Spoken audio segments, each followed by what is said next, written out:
positive. He told him.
Bacteria.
released 1 week ago, has become a place of healing.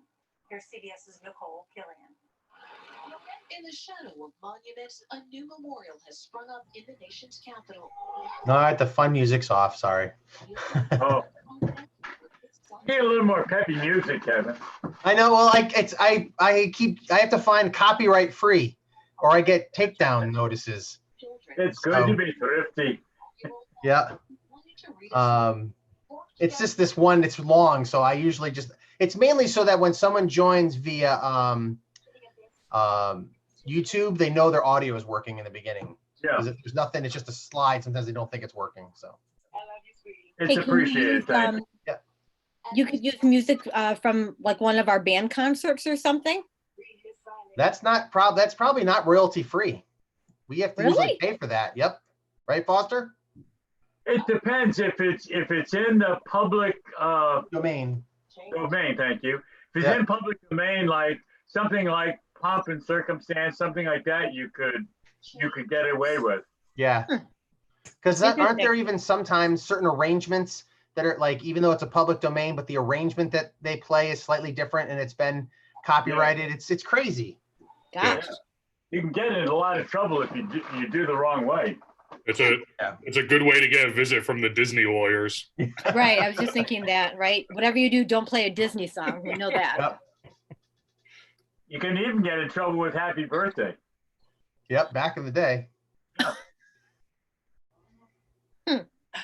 Maybe Kevin could just sing. You can sing, Kev.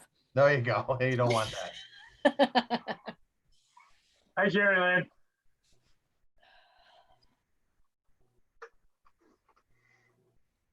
Jerry, it's so nice to see you. I have to tease her, everyone, because she usually just likes to show us a picture of Mickey Mouse instead of her lovely face. So I have to give her a little jab there. Oh, it's always fun to pick on Jerry. Yeah, I mean, I don't have much more time, so neither does she for that matter. We'll never forget you, Leanne.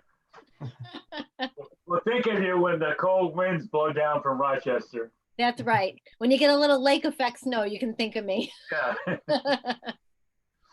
Yeah, I'm not so sure that's an accurate statement, Foster, about missing her.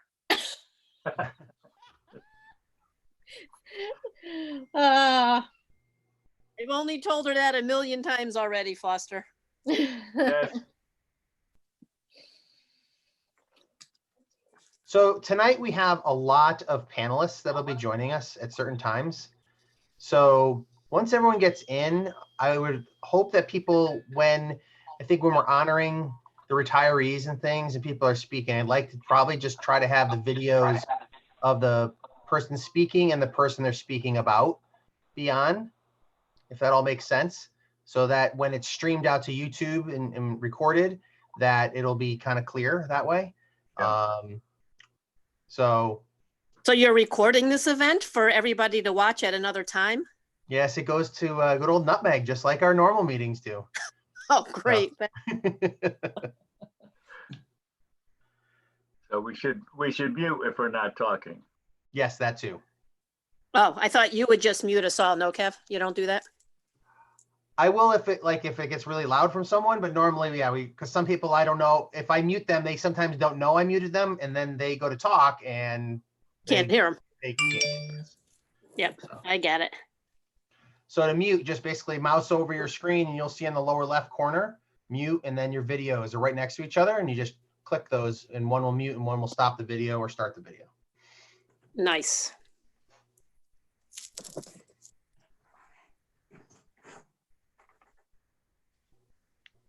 Because we have, I think, like 40 plus people joining us tonight here. So. Wow. That's a lot of people. We're 23 now. Hi, Jerry. Yeah, it's a big agenda tonight. Hi, Steve. How are you? Well, how are you? I'm doing okay.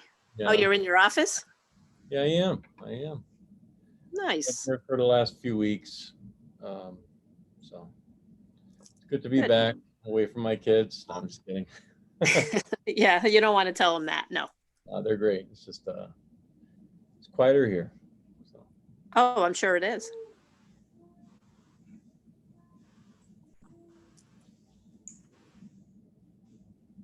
Jerry, I like the Mickey t-shirt. I had to. Hello, Christina, BCBA, Kylie. Hello, Jerry. How are you? All right. Don't say anything about Leanne. She's in here somewhere too. All right, I see it's 7 o'clock, and by the grid that I see in front of me, I see 7 Board of Education members and myself. That would make 8 of us. I think Brent's the only one missing. So with that, I ask for a motion to, I'm going to call the meeting to order. I don't have to get a motion for that. Matter with me. I've gone Zoom crazy.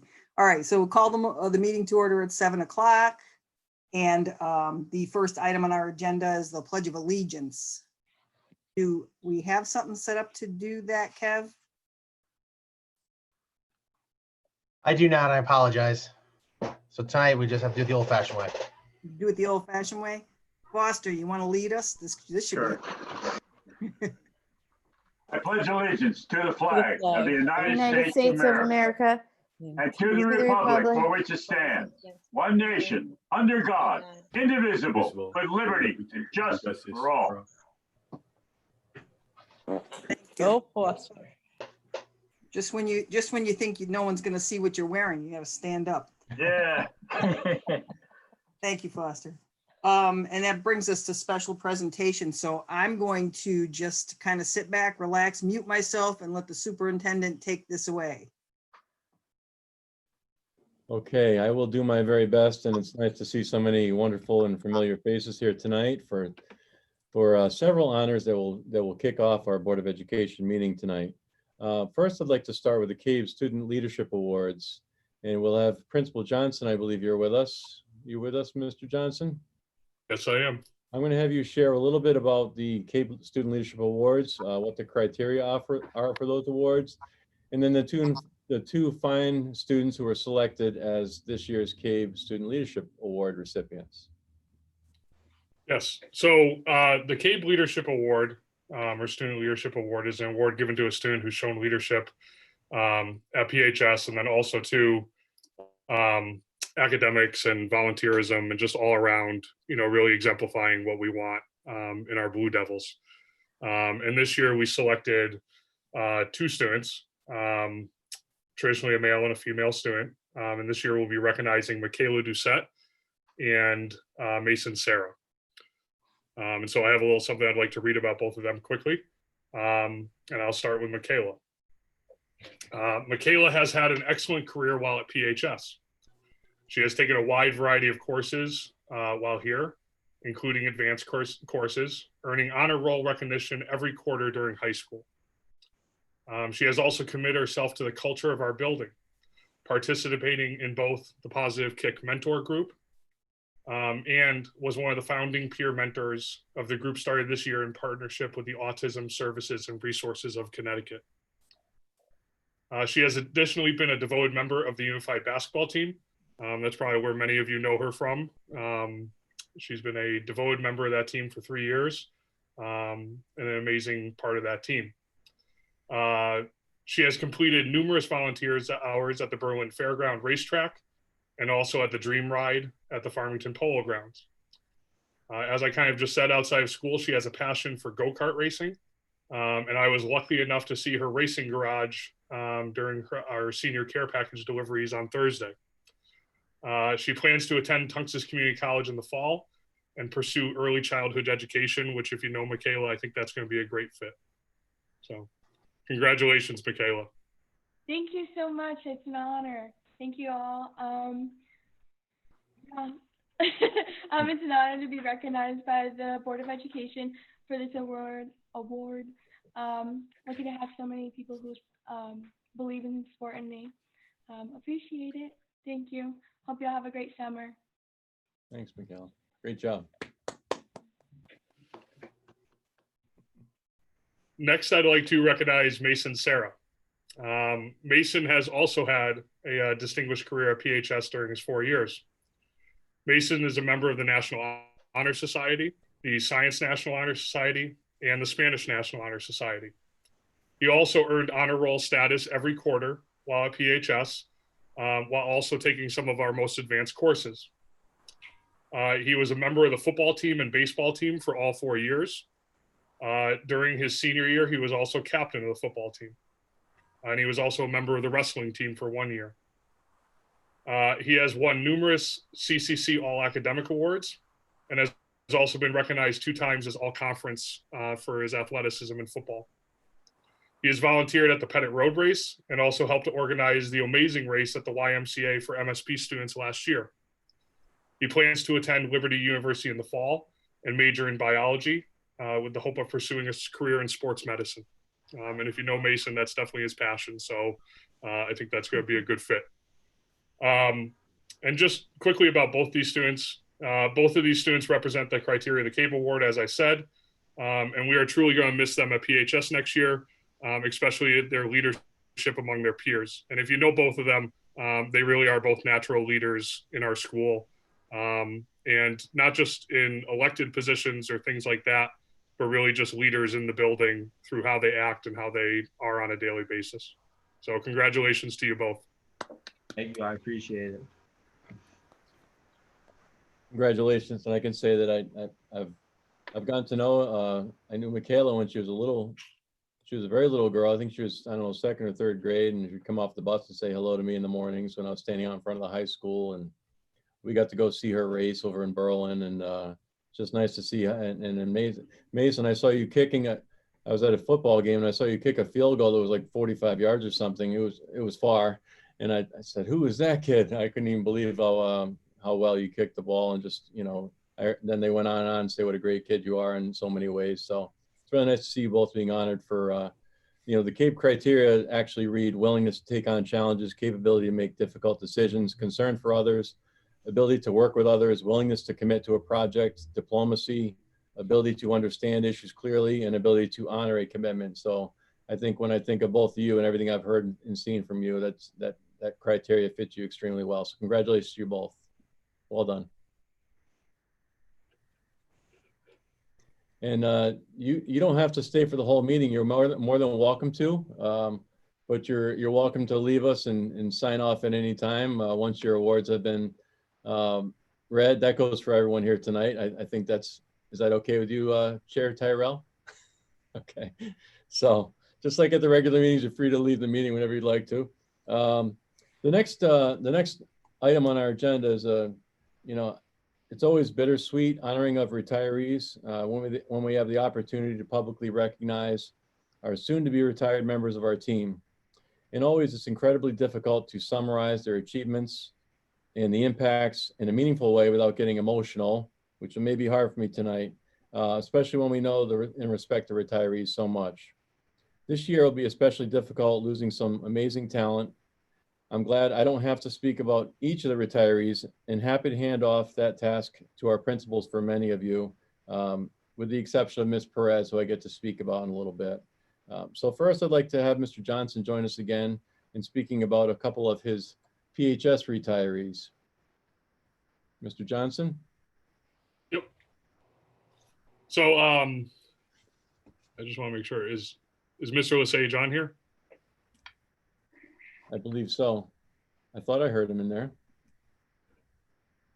We're going to speak about him anyway, so. Yep, well, that's no problem.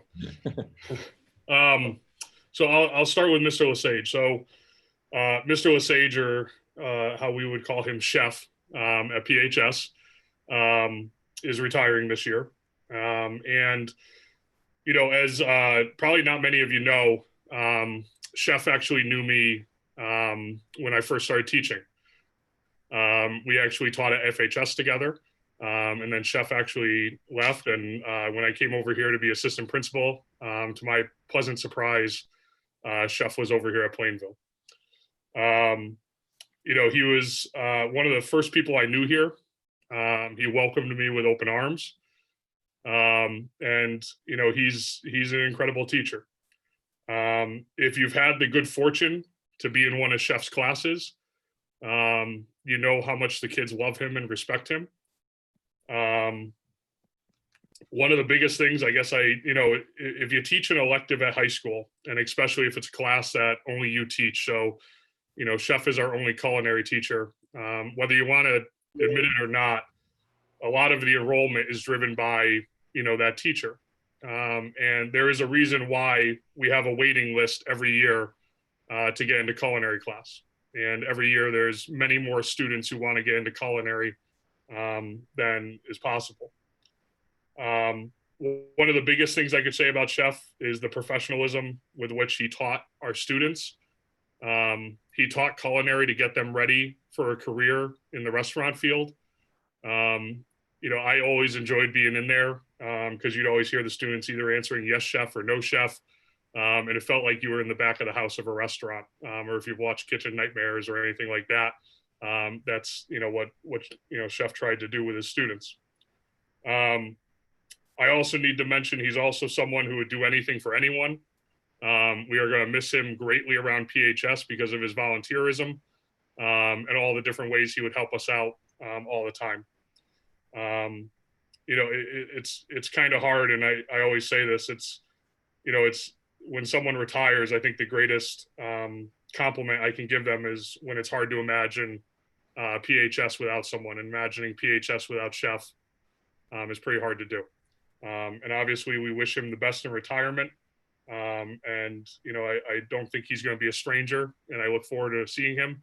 But it's it's bittersweet to see him leaving PHS. So.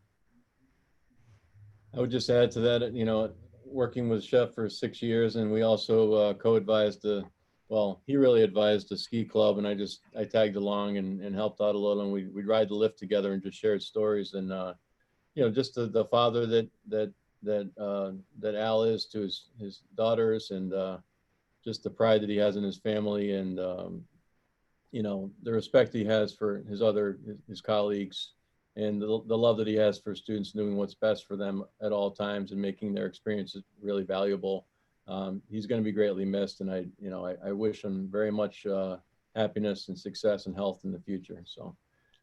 He is in the room. He was under Al, under attendees, but he is in here. He does not have his camera or mic on at this point, but he is here. Perfect. The last thing I'll say is I still don't know how he stays up on his skis when he keeps them so close together. It's like a single skate. It's amazing. But anyway, Al, we wish you the very best in your future. Congratulations. Carl, I'll let you take your next retiree that we all know. I must say I'm proud of myself because I promised myself I wasn't going to make a cannoli joke while I was doing Chefs. Thank you. So, all right.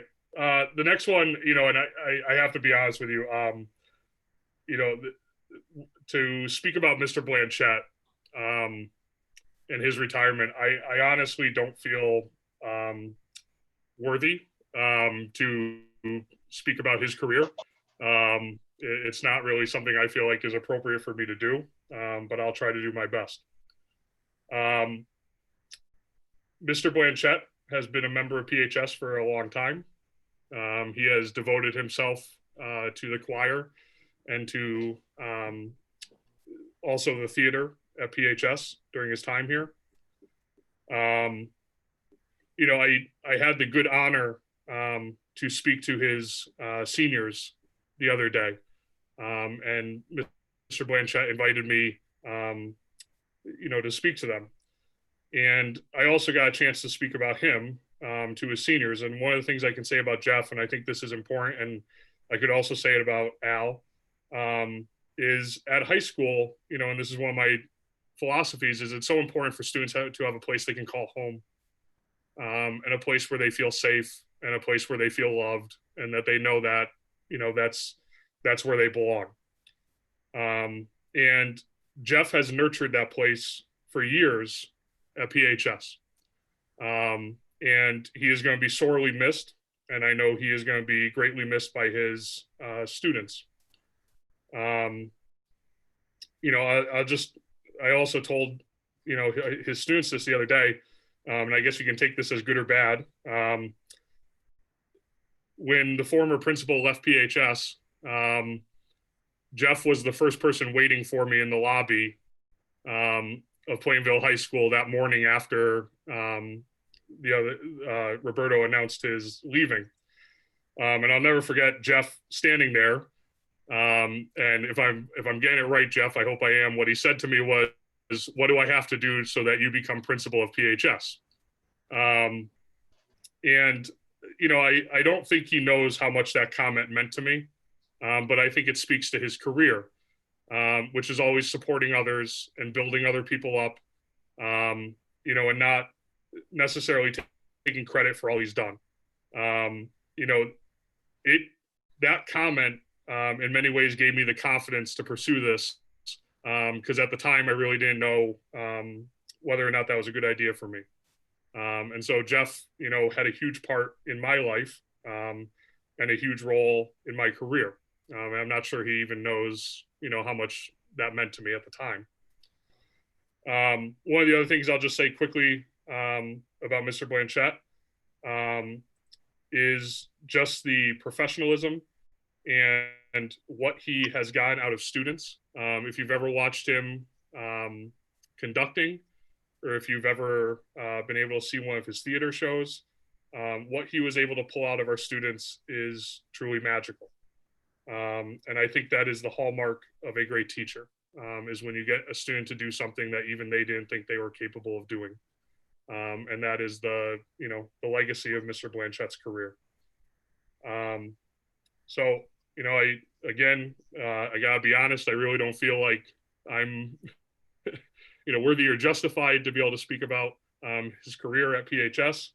You know, but I hope I've given him a decent send-off. And I hope he knows how much he's gonna be missed around here. And especially to him and Mr. Lesage, how much I'm gonna miss them as friends, and being able to speak to them and talk to them, and both of them being able to make me laugh whenever there's tough days. So. Of course, I have to get my words in about Mr. Blanchette quickly as well. Spending 6 years, you know, as the principal with Jeff, it's just incredible, the level of care, the level of leadership, the level of instructional leadership, the level of challenge that he had his students rise to and succeed at because of his expert teaching. There's no other way to say it. Jeff is a master of his craft. He could teach at any level, you know, the college level or beyond. He's chosen to use his talents to make Plainville better, and it shows. And if you ever go for every show that you attend, you leave there blown away. And you know, I think I speak for everyone, whether it's the spring show or the holiday concert. It's just you leave there feeling this sense of joy and this sense of peace and the sense of just being so impressed. So Jeff, I just want to thank you for all the many years. I can't tell you how many positive comments and reflections I've received about you from parents and families and children over the years. And that speaks to the quality of the teacher and the person you are. So thank you. I know you're going to enjoy your retirement in sunny Florida. Soon enough, right? We will move to our next retiree. So this was tough because Ms. Turkowitz is at the high school, but she's works very closely with Vicki Trzynski. So there's a little battle about who got to speak about her. And you know, despite working at the high school, Vicki Trzynski is going to speak about Jerry Turkowitz and wish her some well wishes and heartfelt, you know, appreciation and goodbyes. Vicki?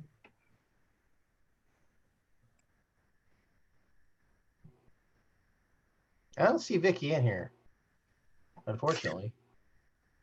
Let me see, maybe, hold on. Oh, I've got to promote her. Hold on a second. She came in a different way. I'm ready, Steve. I can win that fight. Here she comes. She's coming in. Ready to jump in too. I have to do it. I'm happy. I don't know.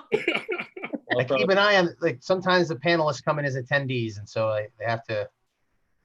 She's coming. Here she is. She can unmute. You with us, Vicki?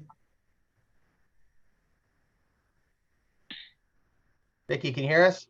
I can hear you now. Can you hear me? There you go. There you go. I'm so sorry. That's okay. Thank you for All joining. right. I have a little technical difficulties, and so I hope it doesn't. I got dropped twice already, so I hope it doesn't happen again. I was just saying how you won the battle and you get to speak about Jerry. You beat Carl out for that honor, so you're up. I did get to hear that. So tonight it is my pleasure to honor our favorite school psychologist, Jerry Lynn Turkowitz. I imagine that if you've been in Plainville for any time at all, you've had the pleasure of meeting Jerry at many different school and community events over the last 35 years. During those interactions, you might have realized that Jerry has many talents. She's intelligent, empathetic, compassionate, persistent, and fun. She's also very generous and has given many gifts to the Plainville community. It's those gifts that I'd like to talk a little bit about tonight. The first is the gift of time. As I've already mentioned, Jerry has been a big part of all school and community functions. She was not likely the one that you'd see in the spotlight during many of those events because that's not where she's most comfortable. She would most likely be running around supporting other people, especially our students, so that they could enjoy those celebrations as well. My fondest memories of Jerry's gift of time, however, were those difficult times, whether it was mourning the loss of a staff member, a student, a family member, or helping to deal with the many other crisis situations that have occurred in Plainville over the years. It's Jerry's calm demeanor, her smile, her hugs that have gotten so many of us through those difficult times. Another one of Jerry's gifts has been the gift of laughter. Over Jerry's 35-year career, she has worked in 4 of our 5 schools. In each of those places, Jerry has shared her positive outlook and commitment to fun to make people laugh and to ease their tensions. Jerry is well known for her surprises, whether it's a well-placed funny picture, an odd gadget or a toy, or even just an unexpected smiley face. Jerry used some stealth and a bit of help from her friends to plan gestures that brightened many people's days. And that leads me to another one of Jerry's gifts, the gift of friendship. In every place that Jerry has worked, staff have become part of her family. And talking to people about Jerry's influence in Plainville, I'm not sure that many people will actually even miss Jerry because they will be seeing her and enjoying time with her outside of school. Her fierce loyalty and commitment to people is what makes her such a great friend. And she's even adopted a few of our staff's children who now call her Grandma Jerry and have made her part of their family as well. Of all of Jerry's gifts, however, the one that's most dear to my heart has been the gift of inclusion. While Jerry's always been committed to all children, she has a special place in her heart for students with developmental disabilities and has often led the initiatives to ensure that students with disabilities are fully able to participate in our school community. In the 20 years that I've worked with Jerry, it's her ability to connect with kids and their families for meaningful long-term relationships that ensures every student is able to live their best life when they leave our Plainville schools. From her role as developmental specialist across the district to her passion and teamwork as one of the unified sports coaches, Jerry has looked for every opportunity to see each child that is valued, special, and loved. So Jerry, I want to thank you so much for all the gifts that you've shared with us in your time here in Plainville. We'll miss seeing you on a daily basis, but I'm hoping that another one of your gifts will be that you're not going to leave us just yet. We hope that you'll be able to work part-time for the Special Services Department and continue your work with our students to assist them in making their transition to adult life. We truly hope that you will enjoy some well-deserved rest and some time with your friends during your time off. Just please try to keep our staff out of trouble. Thank you. Am I able to say some things now? Can I do that? Okay, with me? Okay, so nobody's saying no. You know, I can't believe it's been 35 years, but Becky, I think you've been on the board probably a majority of my career. And Foster, the events that you attend with the regularity that you do, it feels like you've been part of my career for most of it. I've been very fortunate to work with amazing teachers who not only deal with the academics every day, but student social, emotional, and behavioral functioning. I am hopeful that the district maintains its commitment to the SEL initiative, because until students can identify and understand their feelings and be able to manage and express them appropriately, we're never going to see the gains that we know they're capable of to be available to learning for higher achievement. Carl and Jen and John, you've been an amazing administrative team to work with. I agree with what Jeff had said. I think that you have created a wonderfully positive working environment, and I'm very grateful for that. Vicki and Leanne, all these years of your support has meant a lot to me. I'm very grateful for the opportunity to change a little bit of what I'm doing and work with the transition program.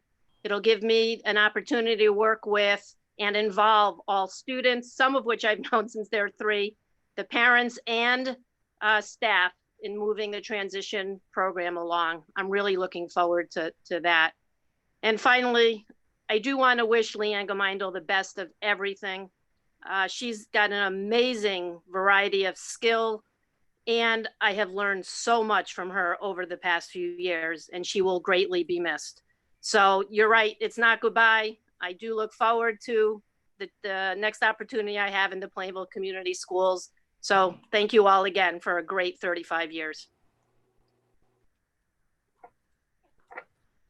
Thank you, Jerry. Thanks for everything you've given to Plainville schools. And it's always fun to be the victim of one of your pranks, you know, when you kind of walk through without saying, excuse me, teaching me social skills. I'll miss that very much. You took a long time to pick up that skill though, Steve. I've got to tell you. You were a little slow on that. I'm a slow learner, I admit it. But you got it. You finally got it. Thank you. But thank you. And some of the highlights of my experiences have been unified sports, I should say, and just the relationships I built with those kids, and that's all due to your role in leading that. So thank you.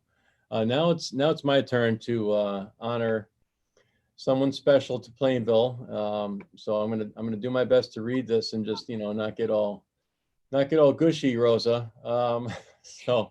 It's my honor to send off Rosa Perez, our own Director of Curriculum Instruction and Assessment, a friend to all, a mother of her own 4 biological children, and to countless others whom she has mentored and carried under her very broad and accommodating wings, a champion of students who might need a little bit more support and care to learn and grow, and so much more. Just over 7 years ago, I had the opportunity to hire a new assistant principal for Plainville High School when I was the principal.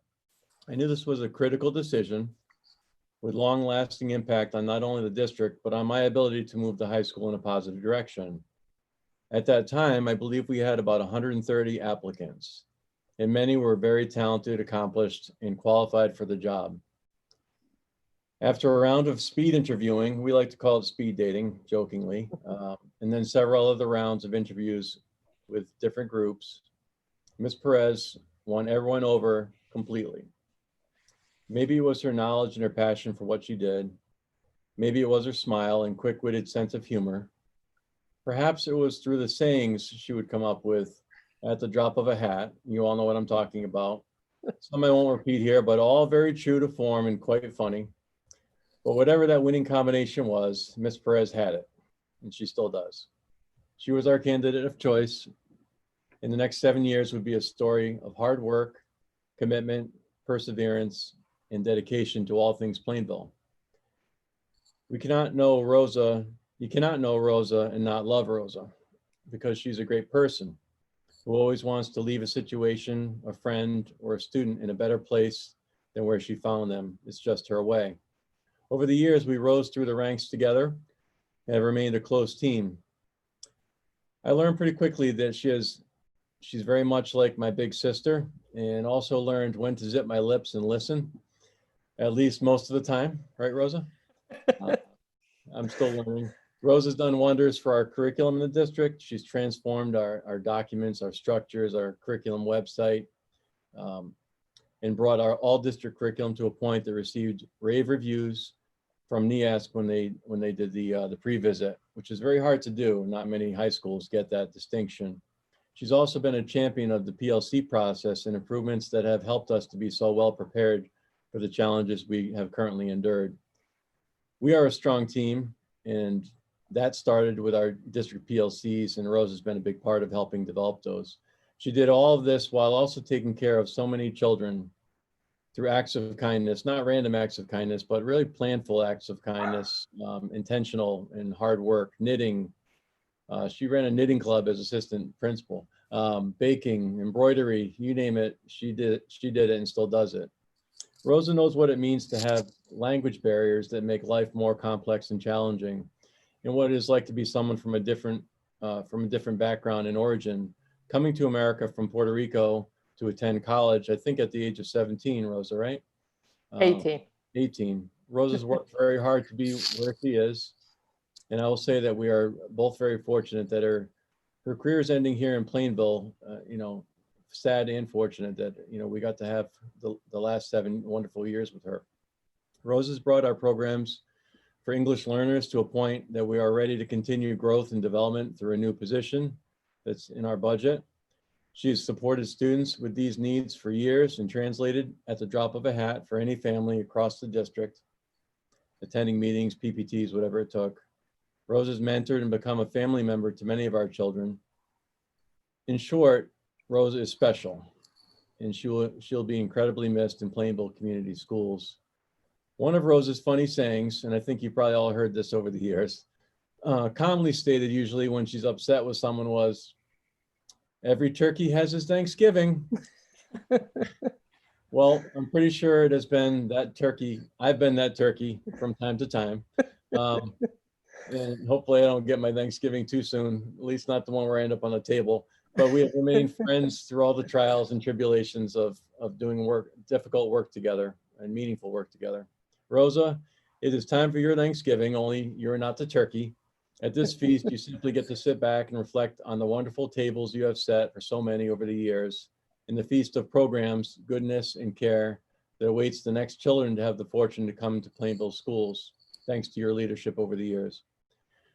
We will be sure to hold a place for you at the table because, like our graduates, once a Blue Devil, always a Blue Devil. Now enjoy all the fruits of your many years of dedicated service across, let's see, Cheshire, the university system for a while there as a professor, Southbury, Rocky Hill, Suffield, and saving the best for last, Plainville, of course. You're a true educator and someone Plainville will not soon forget or ever forget. Embrace the loved ones in your life, your family, your pets, and enjoy your many hobbies of quilting, embroidery, sewing, knitting, deep sea fishing, yes, glamping on the Cape, and so much more. I call it glamping because it is very glamorous camping. So we love you, Rosa, and thank you for your dedication to Plainville. Well, thank you. It has been a pleasure to work with all of you and for you throughout this whole time. Plainville is and will be dear to my heart. It is part of the quilt of my heart of all the many people that I have met through the years and all the wonderful connections that I have made with so many great people.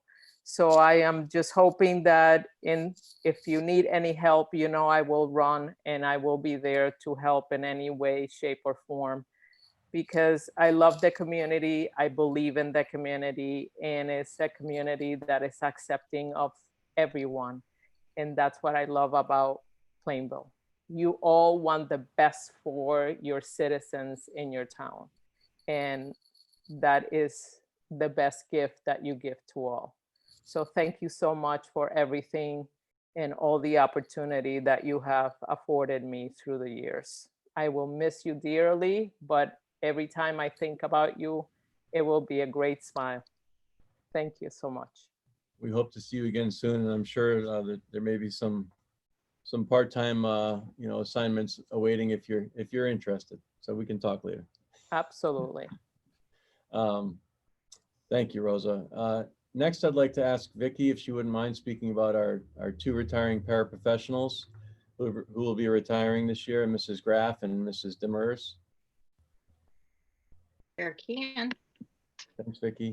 So I think Fran is on with us today. And so Fran, thank you so much for joining us today. I'm really privileged to honor her tonight. It looks like Fran has served the children and families in Plainville as a paraprofessional for over 30 years, starting in 1989. I had the pleasure of meeting Fran over 10 years ago when I started in my leadership role here in Plainville, and Fran was working at Linden Street School. She was an amazing support to a young lady who was transitioning to the middle school, and Ann Walsh and I at the time begged her to move over to the middle school to help that student with her transition. She was a little nervous about the idea of moving up to that big, scary middle school, but I feel like it was a fantastic move for her. In Once the student that she moved up with didn't need her anymore, she stayed in the middle school and most recently has become an integral part of our 6th grade teams, supporting all of our special education students and all students in 6th grade as they make that transition from elementary to middle school. Her kindness and compassion for children and her commitment to doing the very best for them has made her an amazing asset to the middle school of Plainville and to the Plainville community schools. I know Fran is looking forward to spending time with her family, especially her grandkids. And I know that over the years, Fran and I have talked about being a Yankees fan, camping, and being a big fan of fishing as well. So Fran, I hope you do enjoy your retirement and that you have the opportunity to catch that big one. So best wishes to you.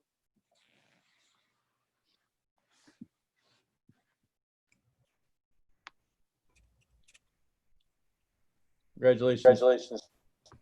Fran, is there anything you want to say? Or Oh yeah, I'm gonna miss all of you.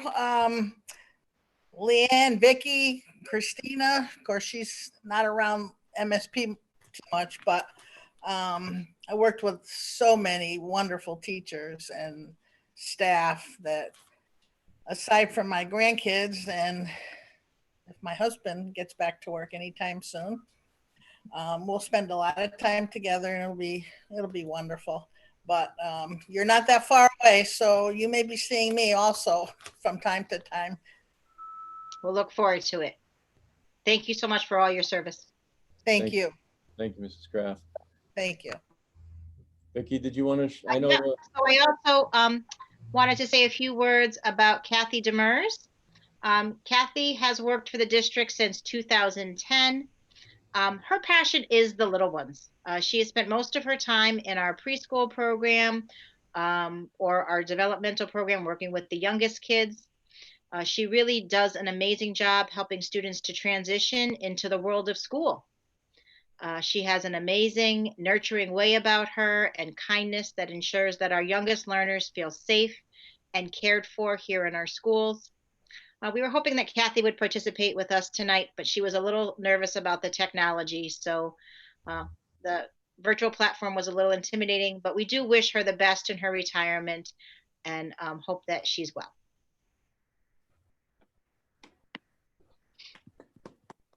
Thank you, Vicky. I appreciate the kind words about our dedicated staff. And that concludes our portion where we honor our retirees. We didn't give Al Lesage or Jeff Blanchette kind of the option of saying a few words. Jeff or Al, if you'd like to say any remarks, please feel free to do so. I'll just say I've seen the agenda, so I'll take a pass. That's perfectly fine. I think Al may have left us, but Al, Steve, just so you know, Al messaged me and he just let me know that he was having trouble with his computer, but he was able to call in and he wanted to thank me and you for our comments and he was able to hear them. So okay, good. All right, thank you, Carl. All right, so all retirees will be receiving a nice gift shortly. You know, unfortunately, we can't hand it to you tonight and honor you at a live ceremony, but hopefully you'll enjoy the gifts that you'll receive via U.S. mail instead of in person. Thank you for your dedication, excellence, and service to Plainville Community Schools over the many years. We appreciate you. Next, it's my pleasure. We'll move to the next item on our agenda, which is congratulating Tawana Graham Douglas, and I know Tawana is with us. Tawana, I'd like to take this opportunity to congratulate you on your appointment as our new Director of Curriculum Instruction and Assessment.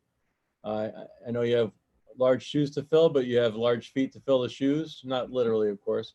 Tawana has served in the district with excellence in every role that she's served in, as a supervisor of elementary curriculum, you know, for many years, working in conjunction with Rosa and others, with Dr. Van Wagenen, in so many capacities, just serving the district. You're a former teacher of the year. You're currently serving as the interim principal at Linden and also doing the curriculum work on the side and finishing your doctorate. Just a couple things going on for you, but you never falter. You always smile, and you're always just incredibly talented and accommodating and intelligent, and you bring such a great voice to every conversation. So I just want to thank you. I want to congratulate you on being the chosen candidate for this position. And I know you're going to continue to do wonderful things for the district in this very important role. If you'd like to say anything, that's fine. If not, that's also okay. Are you muted? I'm very, I'm not often at a loss for words. I just wanted to say thank you so much. When I started in Plainville in 1997, it really was supposed to be a temporary gig. I was really only trying to gather some money together to go to law school. Who knew that it would turn into such an amazing career?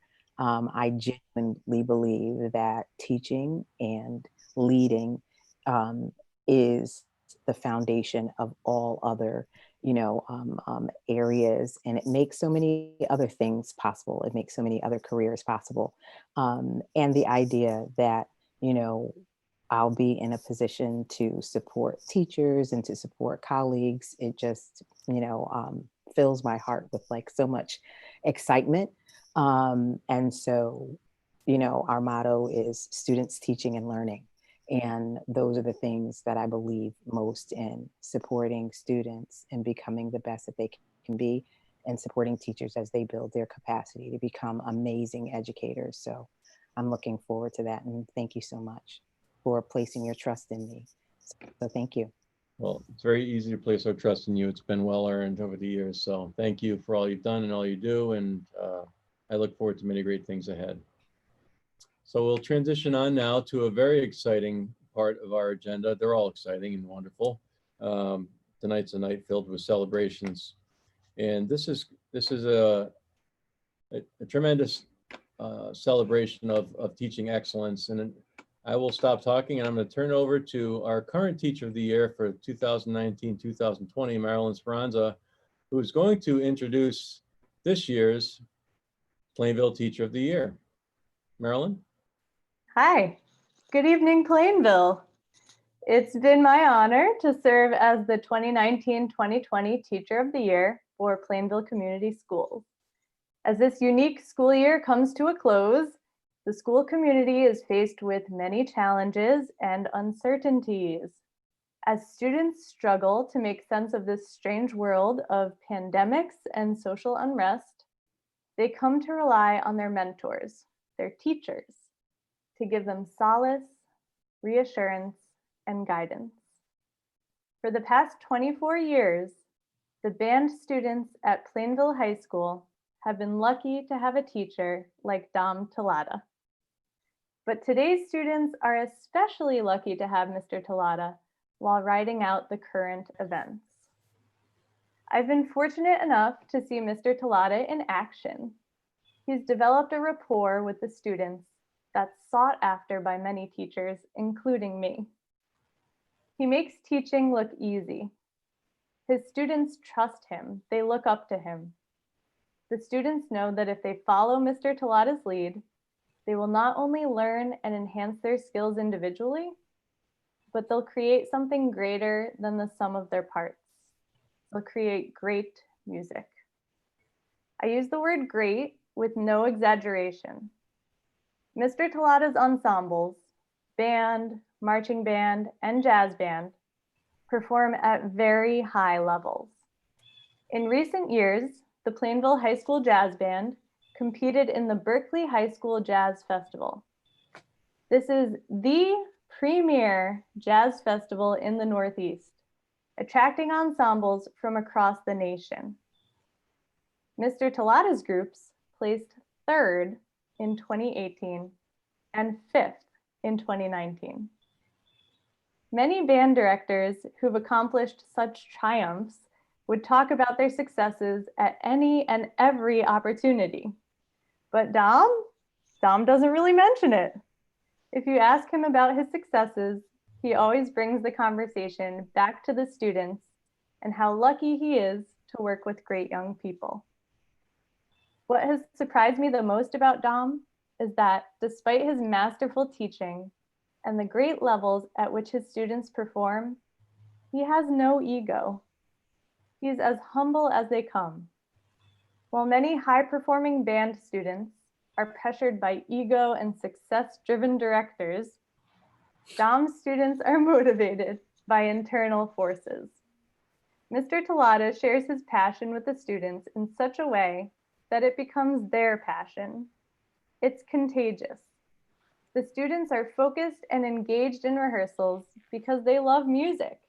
They love the musical community that Mr. Talata has built. Dom often hands over the reins to the students, who are an integral part of the decisions made in rehearsals. The internal motivation and musical independence that Mr. Talata fosters in his students has profoundly affected their lives. His students carry their love of music with them beyond the halls of MSP and PHS. The list of alumni who've been inspired and trained by Mr. Talata include 2 elementary music teachers in Connecticut, an elementary music teacher in New Hampshire, a high school music teacher outside of Philadelphia, 2 music education majors currently in college, and at least half a dozen students playing in their college bands. Mr. Talata's teaching is changing lives and changing the world in wonderful ways. It's now my honor to present to you Plainville Community Schools 2020-2021 Teacher of the Year, Dom Talata. Hey. All right, well, Marilyn, thank you very much. I will say that as an admirer of your teaching as well, it's an honor to walk in your Teacher of the Year footsteps. And I just want to say a couple of thank yous and take a cue from my longtime friend, Jeff, that your agenda is long, and I'll have another chance to speak. But I do want to thank Mike Bonsamino for the nomination. That was unbelievably kind of him.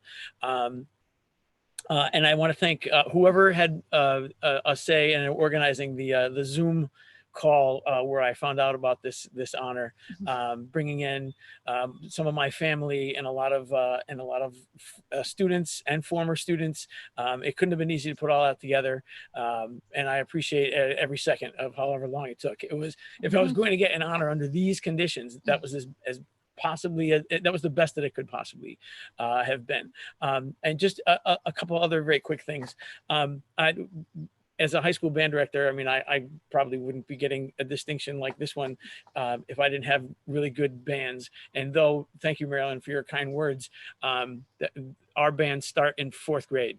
And if we didn't have a solid feeder system instrumentally from 4th grade, but in classroom music from kindergarten, if we didn't have that, we would not have anywhere near the level of music that we have at the high school. It's really just as much a thanks to everyone else. And like baseball managers, high school band directors get too much credit, and sometimes too much blame when it's time, but definitely too much credit. So it's time to defer. And I also want to thank very briefly administrators from now and administrators past. One of the things that we do to kind of set up that kind of homey sort of atmosphere. I can't remember what term you used, Marilyn, just now. But a place where kids are comfortable, where they kind of have an ownership in the band. We do a couple of things that are a little outside the box. You know, we decorate the room like crazy during the holidays. Kids eat lunch in the band room.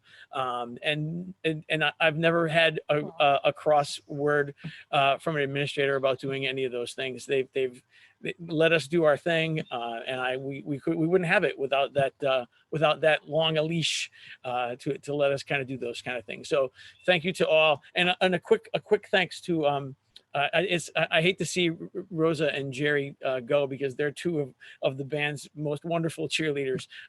So I just want to tip my hat to them for a second, because they've always been there for us, and have been as loud and vocal a cheerleaders as we could possibly have asked for in the community, in the school and in the community beyond. So thank you all very much. Thank you very much, Marilyn, for your kind words. Thank you. Congratulations, Dominic. Thank you, Marilyn, for sharing such heartfelt and true words about Dominic, a true teacher and a leader and a hero to many children. And that Zoom meeting was really showed that quite clearly, that students from present, past, many years ago, and parents and everyone else just knows how much value you bring to their these children's lives. So thank you. And you will wear the crown quite well. We look forward to it. next in our agenda, because it is a long one, I do want to acknowledge our student liaison to the Board of Education, Ali Shambrello, and I know Mrs. Tyrell, I believe you wanted to say a few words. Sure. So we have had Ali Shambrello as our Board of Education liaison, or student liaison, for the past 2 years. She has been an extremely dedicated member of our group, and she's always there giving us the information we need, and sometimes even giving us extra feedback, which is awesome. And it's not because Allie's bored and has nothing else to do, because she's been a member of the cross country team, track team, and she's a member of National Honor Society, Spanish National Honor Society, French National Honor Society. So she's somebody who's busy, and it has really been great for her to give her time to us and have us have a voice of students on the board. And we really appreciate her commitment that she took very seriously, as I said, and was there. I don't even know if you ever missed a meeting, Allie. So we really appreciate your commitment to the school district, above and beyond. Thank you. Thank you. I loved doing it. It was a great experience for me. I think it was nice to see how, decisions get made and how a board functions. And I think it's just a really helpful experience that I'm going to take with me for the rest of my life. Maybe someday, Allie, you could always run for a board because we need young blood. You never know, but thank you, Mrs. Tyrell. I would echo those comments. Allie's been terrific, and she's a model student and someone whose voice is very much welcomed at the Board of Education meeting. So thank you, Allie. And speaking of student liaisons, it's my pleasure. I know there was AP testing going on for the last meeting, so it really caused difficulties getting to the meeting. But I wanted to introduce our new, or Mr. Johnson, if you'd like to, but Miss Catherine Guerco will be the new student liaison to the Board of Education, and I see that Catherine is with us tonight. If you'd like to say, would you like to say anything, Catherine, to our board or any of the panelists in the meeting?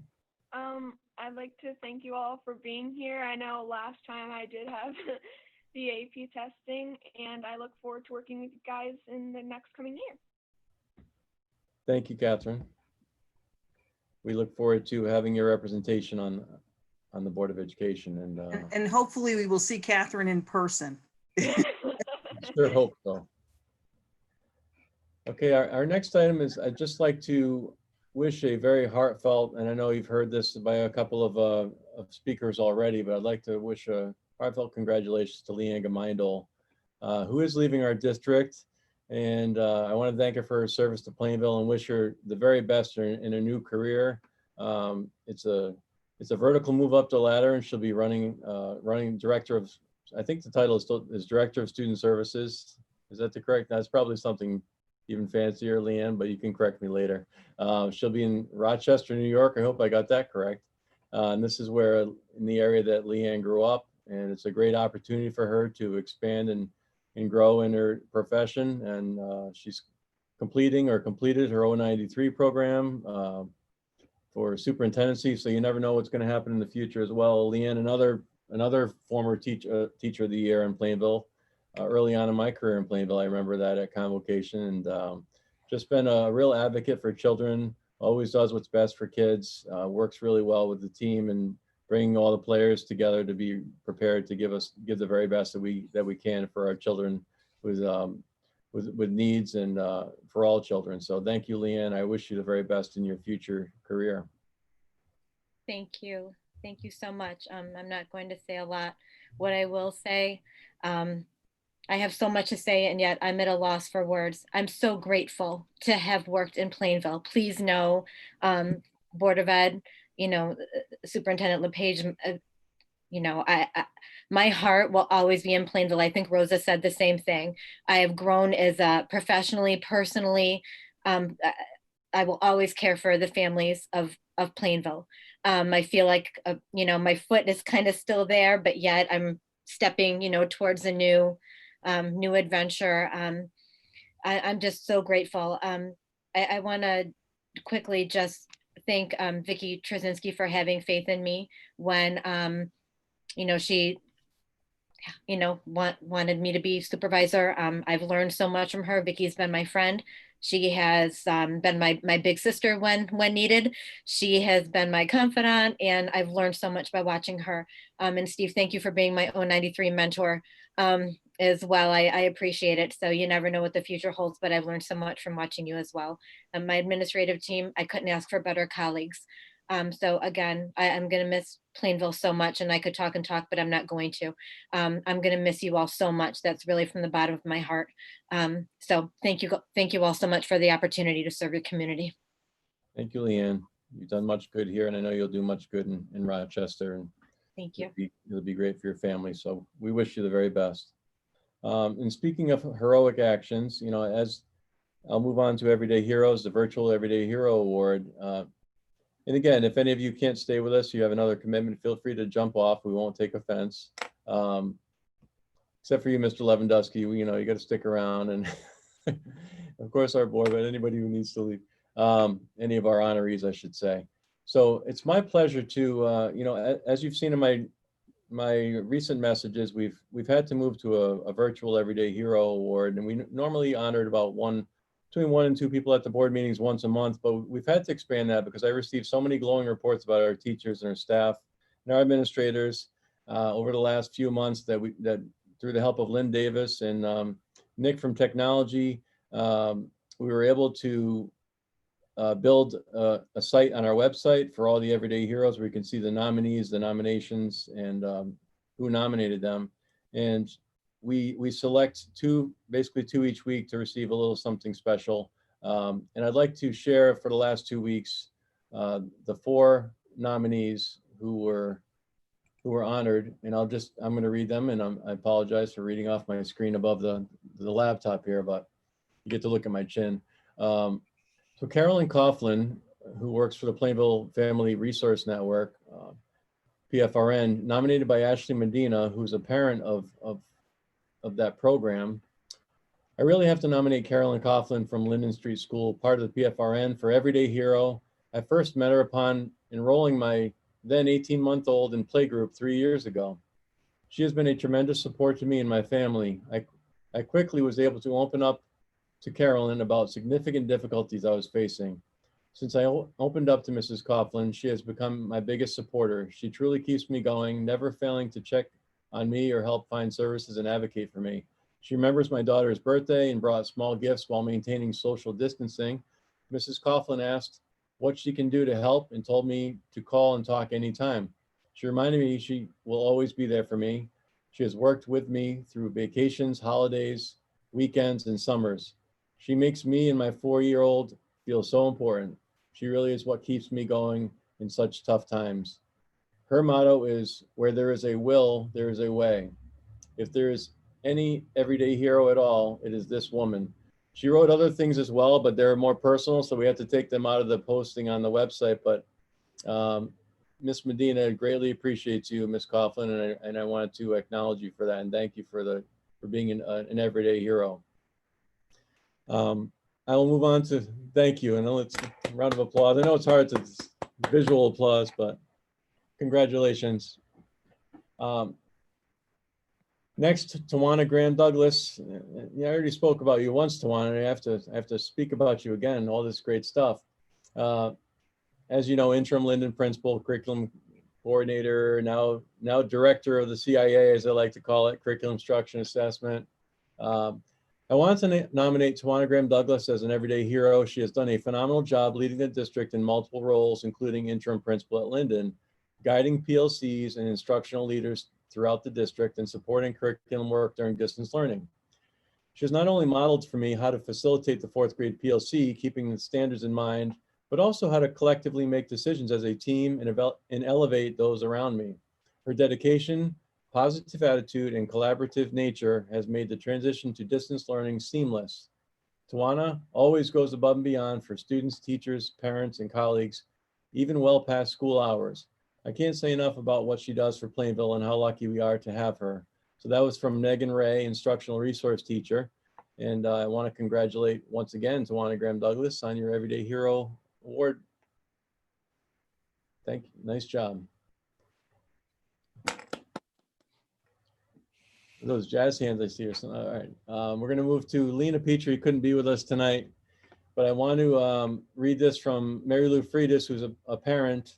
I would like to nominate Miss Petrie from PHS. Miss Petrie has gone above and beyond in so many ways. She shows her students art appreciation, not only in general, but at each student's own level. Several of my children have been taught by her.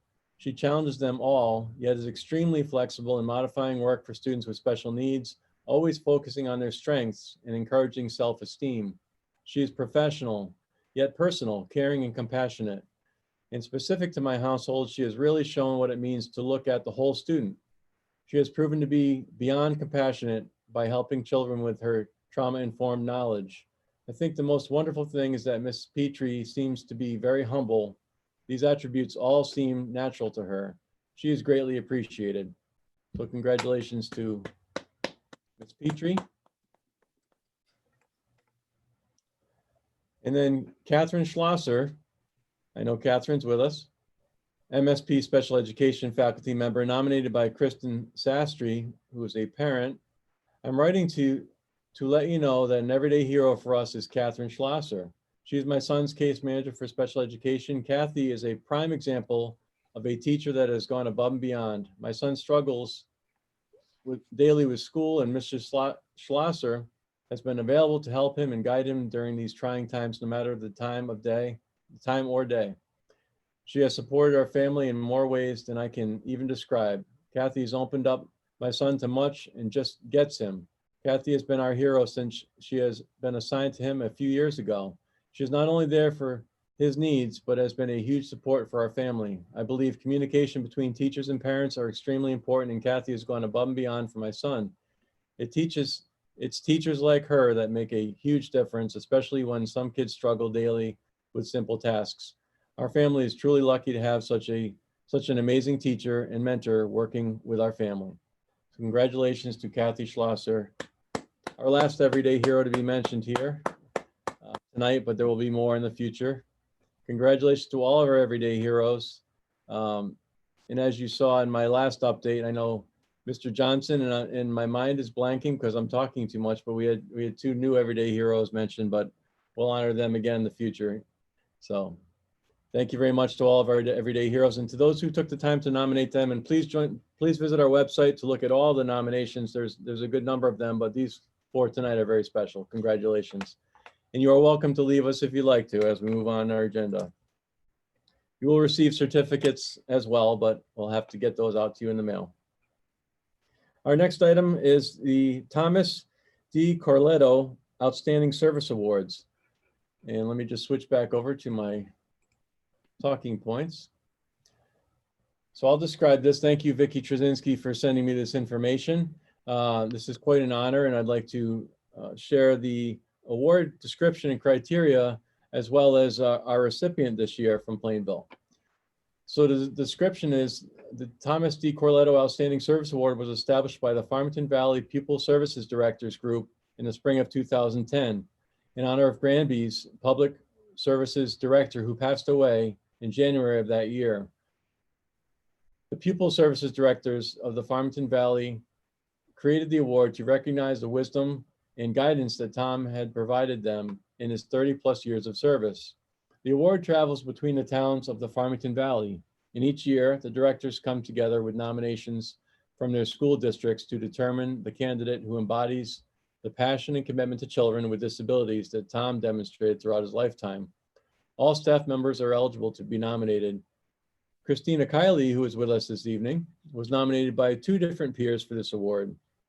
I will share a clip from each of the nominations. There was a lot more, but as you know, and as you've heard, the agenda is quite long, so I'm happy to share the entire nomination for anyone who'd like to see it. But Christina is certainly extremely worthy and deserving of this award. So from Agnieszka Petlik, one of the nominators. Christina Kiley is a jack of all trades with a heart of gold for her students and her staff. As a former special education teacher and now a BCBA for several years, Christina not only promotes high expectations for her students, she also demands it through the most loving and strategic ways. She uses her applied behavior analysis training and best practices to support her staff in creating student-specific programs so detailed and critical to their development that each child, no matter how challenging, finds success. Christina does not stop there. She takes what she knows and supports special education teachers during PLC times by helping us to use best practices and role play to build capacity within each individual so that we can support student learning. So that's a part of what Ms. Petlick said about Christina. And then from Ms. Garceau, who's also with us this evening, Julie Garceau, school social worker at Linden. Christina Kiley's contributions go beyond the daily interaction she has with staff, children, and families at Linden. She extends herself and shares her expertise with those who need it. She is known and respected across the district because of her willingness to contribute and ease in doing so. Christina is in high demand and often has to juggle many different things at once. I'm sure there are days when things get stressful, but due to the level of professionalism and grace with which she handles things, this is rarely seen. I personally have learned so much from Christina.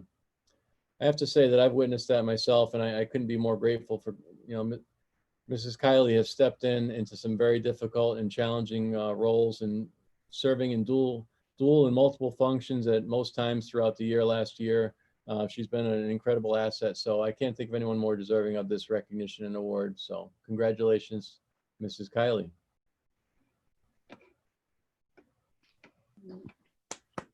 You can say a few words if you like. I just want to say I am humbled, I am honored to be the recipient of this award. And this award truly exemplifies the work and the values of the amazing educators of Plainville Community Schools that I'm so fortunate to be a part of. And I'm just so grateful. And also, I would be remiss if I didn't say that my support definitely comes from my family who's here. Quickly, my boys there. That allows me, to do this work, and that, like I said, just so fortunate to be a part of Plainville Community School. So thank you so much. Thank you, Ms. Petlick and Ms. Garceau, for those words. Well, they're well deserved, and we congratulate you sincerely for this accomplishment and achievement. And we thank your family for letting us use all your skills and talents at work, and balancing all the demands of home and work. And you do an incredible job. And I know Vicky and everyone else on the call would agree with that. Anyone who knows you. So congratulations. Not on the agenda, but included in your packet for the board, we did want to give you the top 10% of our students. And I know we honored our valedictorian and salutatorian at the last meeting. I'd just like to, if you don't mind, I'd like to read the top 10% of our PHS class of 2020 to finalize our special awards this evening. They're not with us tonight. As I said, we honored valedictorian, I can't talk anymore, and salutatorian. And it was nice to help Mr. Johnson deliver the senior care packages to those two individuals and their families in the bouquet of flowers typically given out at Night of Excellence to the parents as well. So our top 10% for the class of 2020 at valedictorian, Helena Yowen. At salutatorian, Christopher St. Lawrence. And then the rest of the top 10 include Alyssa McComber, Alexis Ludko, Olivia Wazorko, Matthew Stanskowicz. I hope I said that right. Mr. Johnson, you can correct me if I got it wrong. Ali Shambrello, Abigail Fairbend, Kelly Russell, Tegan Russell, Travis Levine, Kaylee Hall, Mason Sarah, Catherine Tangway, Joseph Page, and Melissa Sargesian. So I just wanted to congratulate our top 10% of the Plainville class of 2020.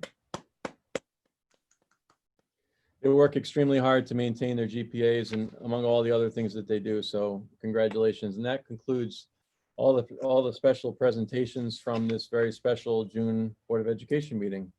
But wait, there's one more. Oh, what did I forget? Well, you didn't forget it. Here's a little surprise. You see, yesterday was a very special superintendent's birthday. Oh, no.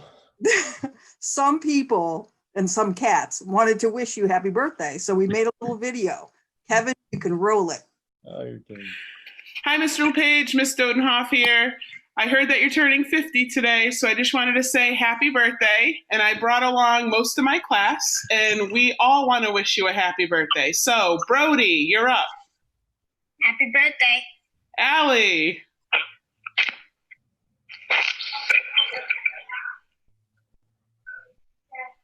Go ahead, Allie. Happy birthday. Selena. Happy birthday. Gio. Happy birthday. Maya. Happy birthday. Jackson. Happy birthday. Oh, Maddox is gonna. Mia. Happy birthday. Mrs. Fang, who's repeating the second grade for many, many times. Hi, happy birthday. Hope you're enjoying your day. Ariana. Happy birthday. Bailey. Happy birthday. Ella. Happy birthday. Steven. Happy birthday. Zach. Happy birthday. Maddox. Happy birthday. Look at that, Mr. LePage. We are so technologically advanced in second grade. Maddox joined the Google Meet late and he knew to say happy birthday. So from Miss Dodenhoff's class to you, we wish you a very happy birthday. We hope you have a great year and we thank you for all that you do. Have a great day. Bye. Bye. Happy birthday, Mr. LePage from the Mullers. Mr. LePage, it's Logan. Happy birthday. I send belated, but believe me, most sincere, happy birthday wishes to a superhero superintendent. Thank you so much, Steve, for all the good you've accomplished for Plainville Community Schools. You and your family are truly superheroes in our book. Happy birthday, Steve. Happy birthday! Hi, Steve. I hear it's your birthday. Have a happy, happy birthday. We're here at one of your favorite places this morning. Me and June, going for a walk. Say hi, June. Happy birthday, Mr. LePage. Thank you for your dedication to the Plainville school system and all you've done for me and my family over the years. We appreciate you and hope you have a great day. Happy birthday, Mr. LePage. We hope you have a wonderful day. Thank you for all that you do for Plainville. Happy birthday, Mr. LePage. We hope you have an amazing day.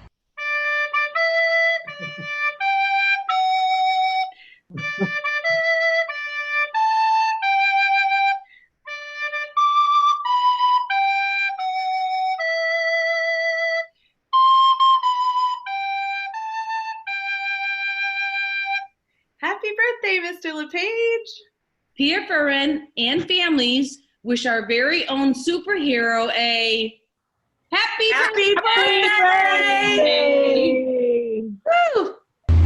Happy birthday, Mr. LePage. Have a great day. Happy birthday, Steve. We hope your birthday is as amazing as you are. Thank you for everything you do for us and for our students. Happy birthday, Mr. LePage. Bye. Happy birthday, Mr. LePage. We hope you had a great day. Happy birthday. Happy birthday, Mr. LePage. Thank you for everything you've done for our family and for the Plainville community. All right, well, big shout out to Mr. LePage. Just want to say happy birthday. I'm sorry I can't be there in person and give you a big old hug like the old days, but be safe. Have a good day. Happy birthday, Mr. LePage. Happy birthday, Mr. LePage. Thank you for all you do for Plainville. Have a great day. Happy birthday, Mr. LePage. Have a nice day. Hi, Mr. LePage. This is Mason Martinez. Happy birthday and have a great rest of your day. From your first interview to be the principal of Plainville High School, I knew how lucky Plainville would be to have you, and you've shown it over and over. Thanks for your leadership, especially as we travel these rocky roads. Happy, happy birthday, and thank you. Happy birthday to you. Happy birthday to you. Happy birthday, Mr. LePage. Happy birthday to you. Happy birthday. Happy birthday, Mr. Superintendent. This is a great honor. The Tyrell family cat, Bo, is wishing you a happy birthday. Happy birthday, Mr. LePage. Hope you have an amazing day. Happy birthday, Mr. LePage! Woo! Happy birthday, Mr. LePage. This is from Sophia and Charlotte Cole from Wheeler School. Happy birthday, Mr. LePage. Happy birthday, Mr. LePage. We hope you enjoyed your special day. From Ethan, Garrett, and Riley.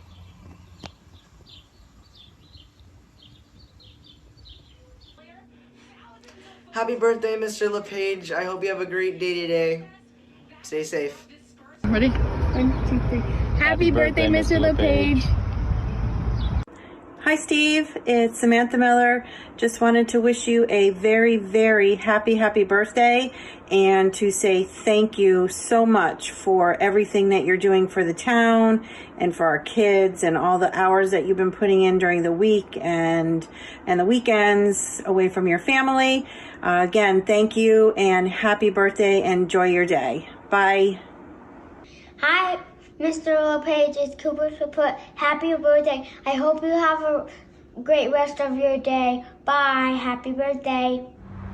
Hey, Mr. LePage. Happy birthday. Hope you had a great day and a wonderful birthday weekend with your family. Thanks for all you do. Take care. Wow. I don't know what to say. I'm not usually speechless, but that was incredible. Thank you all so much. I had no idea that was coming. That's the second time I've been surprised in 3 days. For those of you that know, we had a small administrator and other friend parade go by my house on Friday late afternoon. So thanks to everybody. I don't feel 50. I feel 100. No, I'm just kidding. I feel much younger than that, and it's thanks to working with great people, a supportive Board of Education, a wonderful town. I love Plainville, and our kids are amazing. So I hope I have a recording of that because that's a keeper. That's amazing. And some students from the past, and wow, that was the most special birthday message I've ever received. So thank you for putting that together. That was really nice. All right, now that I'm choked up. As usual, all we had to do was ask people to send them, but the creativity and the way to make it work is you have to have Chris St. Lawrence just hanging around agreeing to pull things like that together, because otherwise it wouldn't have been like that.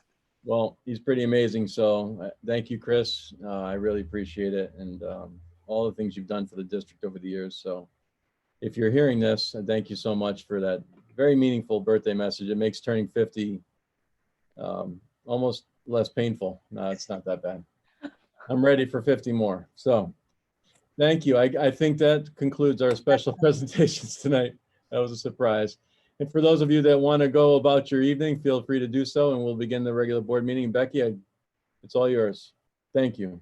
All right, thank you, everyone, and congratulations to all our recipients and winners and wonderful retirees and all those folks.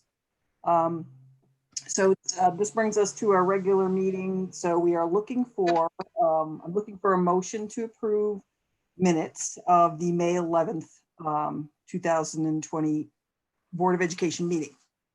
Can I get a motion? Madam Chairman, I move we approve the minutes of the May 11, 2020 regular business meeting of the Plainville Board of Education. Second. Who's that second? Oh, Ms. Rebecca. Okay. All right. Any corrections or comments on this one? All right. All in favor, please signify by saying aye. Aye. Aye. I hope everybody's able to get in if they need to. I'm assuming everybody's good with it. So we have a second set of minutes for. Yep. Madam Chairman, I request approval of the minutes of the May 6, 2020 special meeting of the Plainville Board of Education, the curriculum subcommittee. Motion, and do I have a second? Second. Any corrections or things that have to be fixed on this? Usually not. All right, hearing none, I'll ask everybody to say aye. Aye. Aye. Any abstentions or disagreements? Look like it. All right. Moving right along, we are at citizens' comments. I know that we have set up a system for to retrieve comments from anybody. I don't know if there's been anything come into the system. Can you tell that, Steve or Kevin? I don't believe not so. this time. Nothing's come through? No. All right. And with that, we are going to our council liaison. Ms. Puglisi, it's good to see you. Thank you. We don't have a conflict this month and we're together, so. Okay. You give us Thank you, Chairperson Terrell. I hope I'm off mute. Can you hear me? Yes. Great. Thank you so much. First of all, happy birthday, Steve. 50 is another one of those milestones, just like turning 5 years old. It's a 5 with a 0 after it. So congratulations to you and extensive best wishes. I will keep my comments short. I know you have a lot of ground to cover. However, I would like to begin by congratulating the Plainville graduating class of 2020. Certainly has been an extraordinary year for all the students in Plainville schools, but graduating from high school is a big moment. And this one will certainly be memorable for a lot of reasons.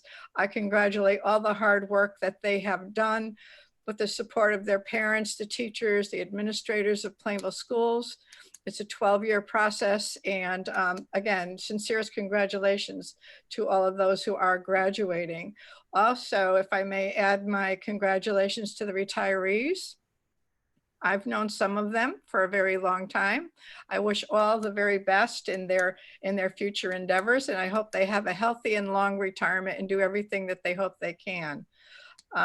So having said that, I do have a little bit of information, which is kind of hot off the presses because we just got this email this afternoon. And I'd like to advise everybody that Shirley Osley has submitted her letter of retirement as the assistant town manager. Shirley has worked for the town of Plainville for over 40 years. She was the assistant town manager as well as director of human resources. So her last day is Friday, June 26th. And we wish her every happiness. Again, she's done an amazing job for our town. And I know that she's got lots of plans during her upcoming days. In addition to that, we have also been advised that the town manager has hired an assistant town manager. His name is Matthew Daskell. He was one of 15 persons that applied for the position. Matthew will probably begin sometime early in July. He has both a master's degree in public administration from Syracuse, as well as a business administration degree from University of Massachusetts. So he's certainly qualified, and we look forward to having him join Plainville in a full-time position. So those are sort of major events that happened in terms of the leadership at the town hall. So just wanted to let you you all know about that. In our last town council meeting, we had a few things we had to take care of, but mostly we spoke about some of the changes in the COVID requirements that we have going forward. As we all know, June 1st, barbers, hair salons were able to open. Gatherings of folks were increased to 25 people or 150 people in outdoor settings. We also opened up some of our previously restricted recreation facilities, such as the parks and the skate park. And in addition to that, on June 8th, from the police department, we were notified pistol permits will be able to be obtained because that had been suspended for a while. One of the great things that I think that our administration is able to do is the Plainville Recreation Department is going to open up the burner pool. Many towns in the area have decided not to offer access to their swimming pools, but we do believe we can put this together so that it'll be a safe and enjoyable environment. All the patrons who are going to be accessing the pool will be asked to purchase a $25 pool pass per person, $20 for seniors 62 and plus, and anybody entering the facility must be a Plainville resident. There will be no guest passes issued this year. There's a number of guidelines which are going to be put into place in order to use the burner pool. For example, Saturday through Sunday, it'll be open from 12 to 3 p.m. And then another session will be offered from 4 to 7 p.m. You must register to attend one of those sessions. The reason being is the pool is to observe a 50 patron minimum, not including the staff. So we do have, we are going to be able to open up the pool. It'll be on a different basis than we normally have. But I think it's a good thing. It's been a long 3 months for many people, and people need to get out and do some exercise. And certainly children have had restricted movement with all of these requirements because of the virus. So I think opening the pool, opening the recreation areas are definitely a positive move for the town, and it's going to be a great thing for the rest of our community. If you are interested in acquiring one of these pool passes, please go on to the town of Plainville website under the recreation department.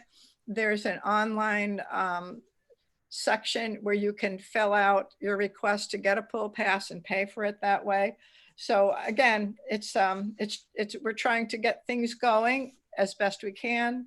Hopefully the summer will start loosening up some of the restrictions, and most importantly, of course, everybody wants people to stay healthy and well. So I just wanted to share that with you, that we are going to be opening up some of those things. We also found out today that the day camp, which was usually run through the Park and Recreation Department, has filled all of its slots through the months of July and August. So again, people want their children to get out and start doing some things. They want them to get some exercise, and they want them to start trying to get back into something of a normal routine. And I think the Park and Recreation Department is going to be doing a great job in order to manage some of that. So those are the latest. I just wanted to share with you. I'd be happy to answer any questions if anybody has any for me right now. Any questions for Ms. Puglisi? If not, thank you, Kathy. You're very welcome. Have a good evening and stay safe. And that brings us to our superintendent's report. So Mr. LePage, you can come back on. All right. I know you haven't heard from me in a while. Thank you. Right. Thank you, Chairwoman Puglisi. I appreciate the report. I do want to share two kind of core items from my report with the help of Mr. Lewandowski for the district school climate report. We're going to include it in my notes, but in speaking with David, we decided that it would be a good idea to give an overview of some kind of highlights of efforts taking place across the district and in a very structured and systemic way that will continue to build our positive school culture and climate, both while we're in the buildings and also while we're functioning from home. And we have some members in this audience electronically tonight who have had a critical role in some of the SEL work in the district. So Mr. Lewandowski, I know you shared the report with Mr. Ross, and we're going to go through this relatively quickly, but it's an important area of our schools. So Mr. Lewandowski, go ahead. Thank you, Steve. And, I'll just quickly want to congratulate all the retirees and all the award winners. That was fantastic. And hopefully after my presentation, I'm not asked to retire. I'm going to keep it brief. That should be good. But as Steve said, we didn't want to just go through data points. It's been an interesting year with a lot of changes. So I thought it would be really good just to talk about the strategies that are in place and the strategies that actually carried through this distance learning that we're using to really improve the climate and culture in our district. So I'm just going to provide a brief overview of the strategies we're using to strengthen the climate and culture of our schools and district, and talk a little about what we're doing in all our schools. So next slide, Kev. So this looks familiar to most of you, I'm sure, but our district vision and accompanying goals and action items have placed an emphasis on different areas within students' teaching and learning where we have a direct focus on climate and culture. And if you look on that document, you'll see I put arrows next to those action items, which are really supporting the climate of our district. So under students, making sure we're supporting the physical, social, and emotional needs and growth of all students and staff. In the middle in the red under teaching, we're ensuring equity and access to curriculum for all learners. And then finally, in the green under learning, improving interventions and supports for our learners. And now you could point to every single action item and show and connect how that relates to climate, but those three in particular are a real focus for improving culture and climate within our schools. You can go to next slide, Kev. So here's a quick just list of strategies that we're using and different ways. There are many different ways districts and schools can create a positive, safe, and supportive environment for students, staff, and family members. And this is just a very brief listing of some of the things we do on a regular basis to promote this positive climate. Like our PBS program, we have many students awards and initiatives and incentives for academic and behavior. We have our new Vision of the Graduate for K through 12, which will encompass the habits of scholarship that the middle school uses. We have school and district events, second step curriculum, teaching behaviors, mentoring opportunities across the district for students and adults, many extracurricular activities that connect students who may not necessarily be connected to school otherwise. And then even academically, we have fieldwork experiences, which really provide students with that exposure to careers they may be interested in, again, to connect them more to school and to the district. Next, Kev. So basically, our strategies are so much more than just behavior. So oftentimes when we think of the climate of a school or district, we think of behavior. But we all know there are so many other factors that influence a child's behavior and so many other ways to determine and improve the climate of your district. This slide shows three big buckets we are addressing in order to improve our climate and culture within the district. In the following slides, I'll talk briefly about our work in each of those areas, and they're color-coded to match the vision document goals that I showed previously. So you have the three big buckets: social and emotional learning, which actually Jerry Turkowitz mentioned and talked about hoping that we continue with. So that's a big bucket item that's in our students' vision, the goals for the students. Equity, lens, and focus, which was connected to the teaching portion. And then the student engagement through belonging, voice, and choice, which is connected in with the learning part of our vision document. Next slide. So we'll start with social emotional learning. This has been an important focus for PCS for over the past few years. Taking the time to support the social and emotional learning and well-being of our staff and students will help us to improve relationships, better understand differences, and promote more positive communication. During the shutdown, there was ample evidence of staff using what they have learned about social emotional learning to support their colleagues, students, and families. And there'll be many more examples of that in the upcoming slides. And as you can see, that just breaks out the district commitment to SEL and the school level commitment. So as I said, it was a multi-year process. First, understanding the benefits and how it relates to teaching and learning. This year, we focused on staff. So we had school plans that focused on staff and ending in a school charter. And then our focus for next year was to roll out to the students within the classroom specifically and have those classroom charters. And then on the school level, every school had their own plan about how they were going to infuse professional learning into the year and then create that PD for all their teachers and staff. And like I said before, it didn't stop with the shutdown. it was more evident during the shutdown, all of the things that we've talked about, how that was put into action. Next slide, Kev. The next big bucket was the equity lens and focus. So in order to ensure we have a strong climate for all students and making sure that all students have a chance to succeed, we need to take an honest look at our current practices and student data. If we look at everything through an equity lens, we can begin to better understand what we were doing well and then what we need to improve in regards to academics, behavior, support, and resources.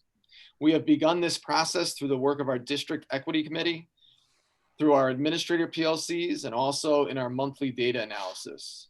And on that slide, you just see a couple focal points to consider if we're talking about equity for all. So with those questions, do all students have access to relevant and rigorous coursework? Then when you look at our practices, policies, and beliefs, do we have high expectations for all students? And do any of our practices, beliefs, or policies negatively impact specific groups of students?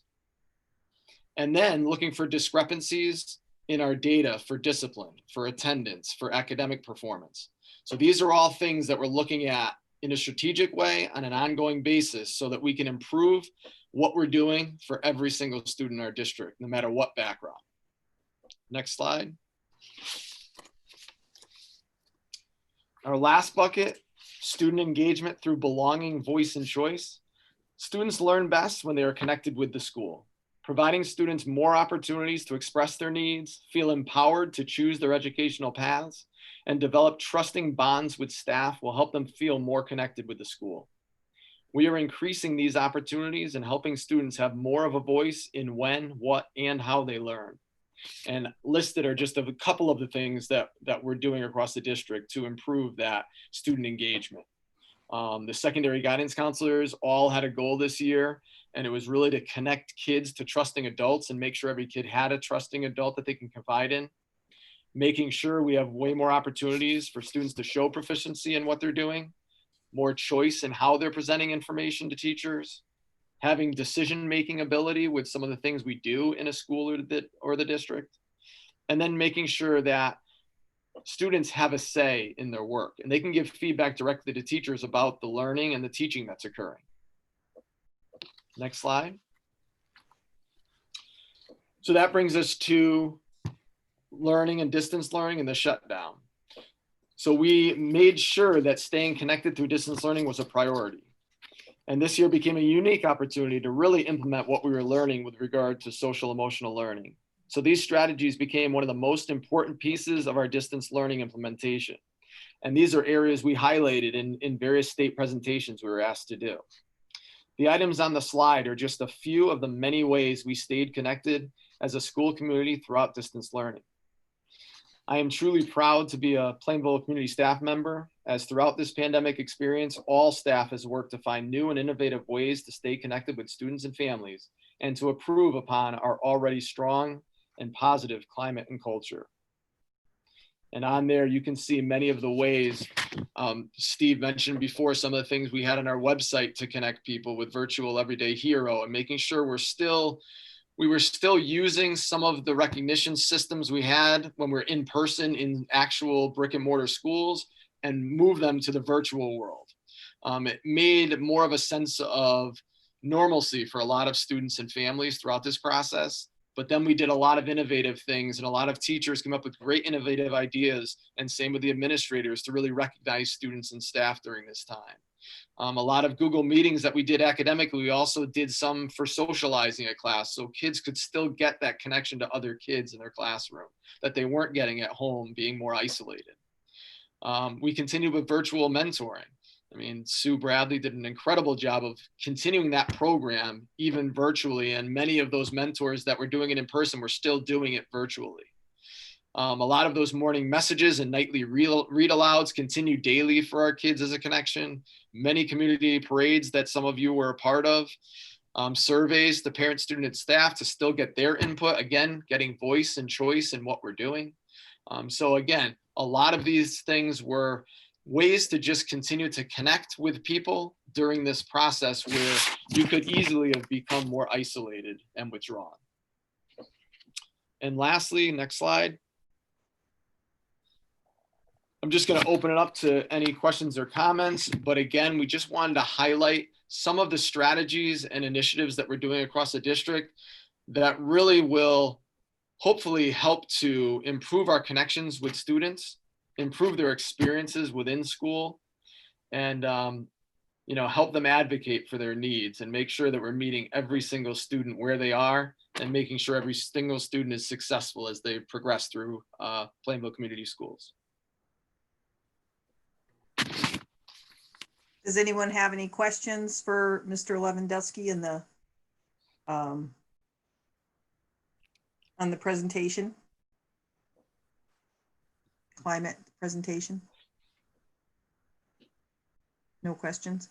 I mean, I certainly know that we talk about climate every year, and if there was ever more of a challenge for people's, you know, the needs of people and students are greater than usual, and this is really a challenge for sure this year. So I think we really appreciate all the efforts that have been made to try and stay connected with kids and to keep staff connected as well. I think been a lot of really good work done with staff as well. So the District Equity Committee, though, can you tell me who actually is on that committee? What kind of representation do you have? Yeah, we have, and Tawana was leading that at one point with a team before I even got here. And now that we had a lot of different teams and committees that were doing a lot of similar work.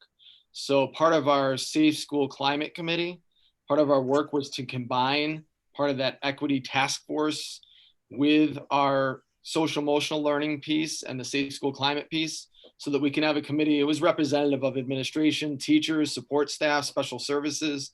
So we had a wide gamut of who was on that committee. But it really was, we were doing the same work in different silos. So one of the things, it was actually a meeting right before the shutdown, was when we really talked about, well, we really need to combine these groups and make this one committee a little larger and then break up into subgroups. Once we have a vision, we have some real concrete examples and strategies of what we want to implement, and then go to subgroups of, you know, to really oversee that work and then come back to a larger group a few times a year. Because really a lot of the work was so similar in what we were doing in different committees, and it's so important, the work, that one larger committee, I think, it would benefit us all to have all those people at the table talking about the same things. I agree.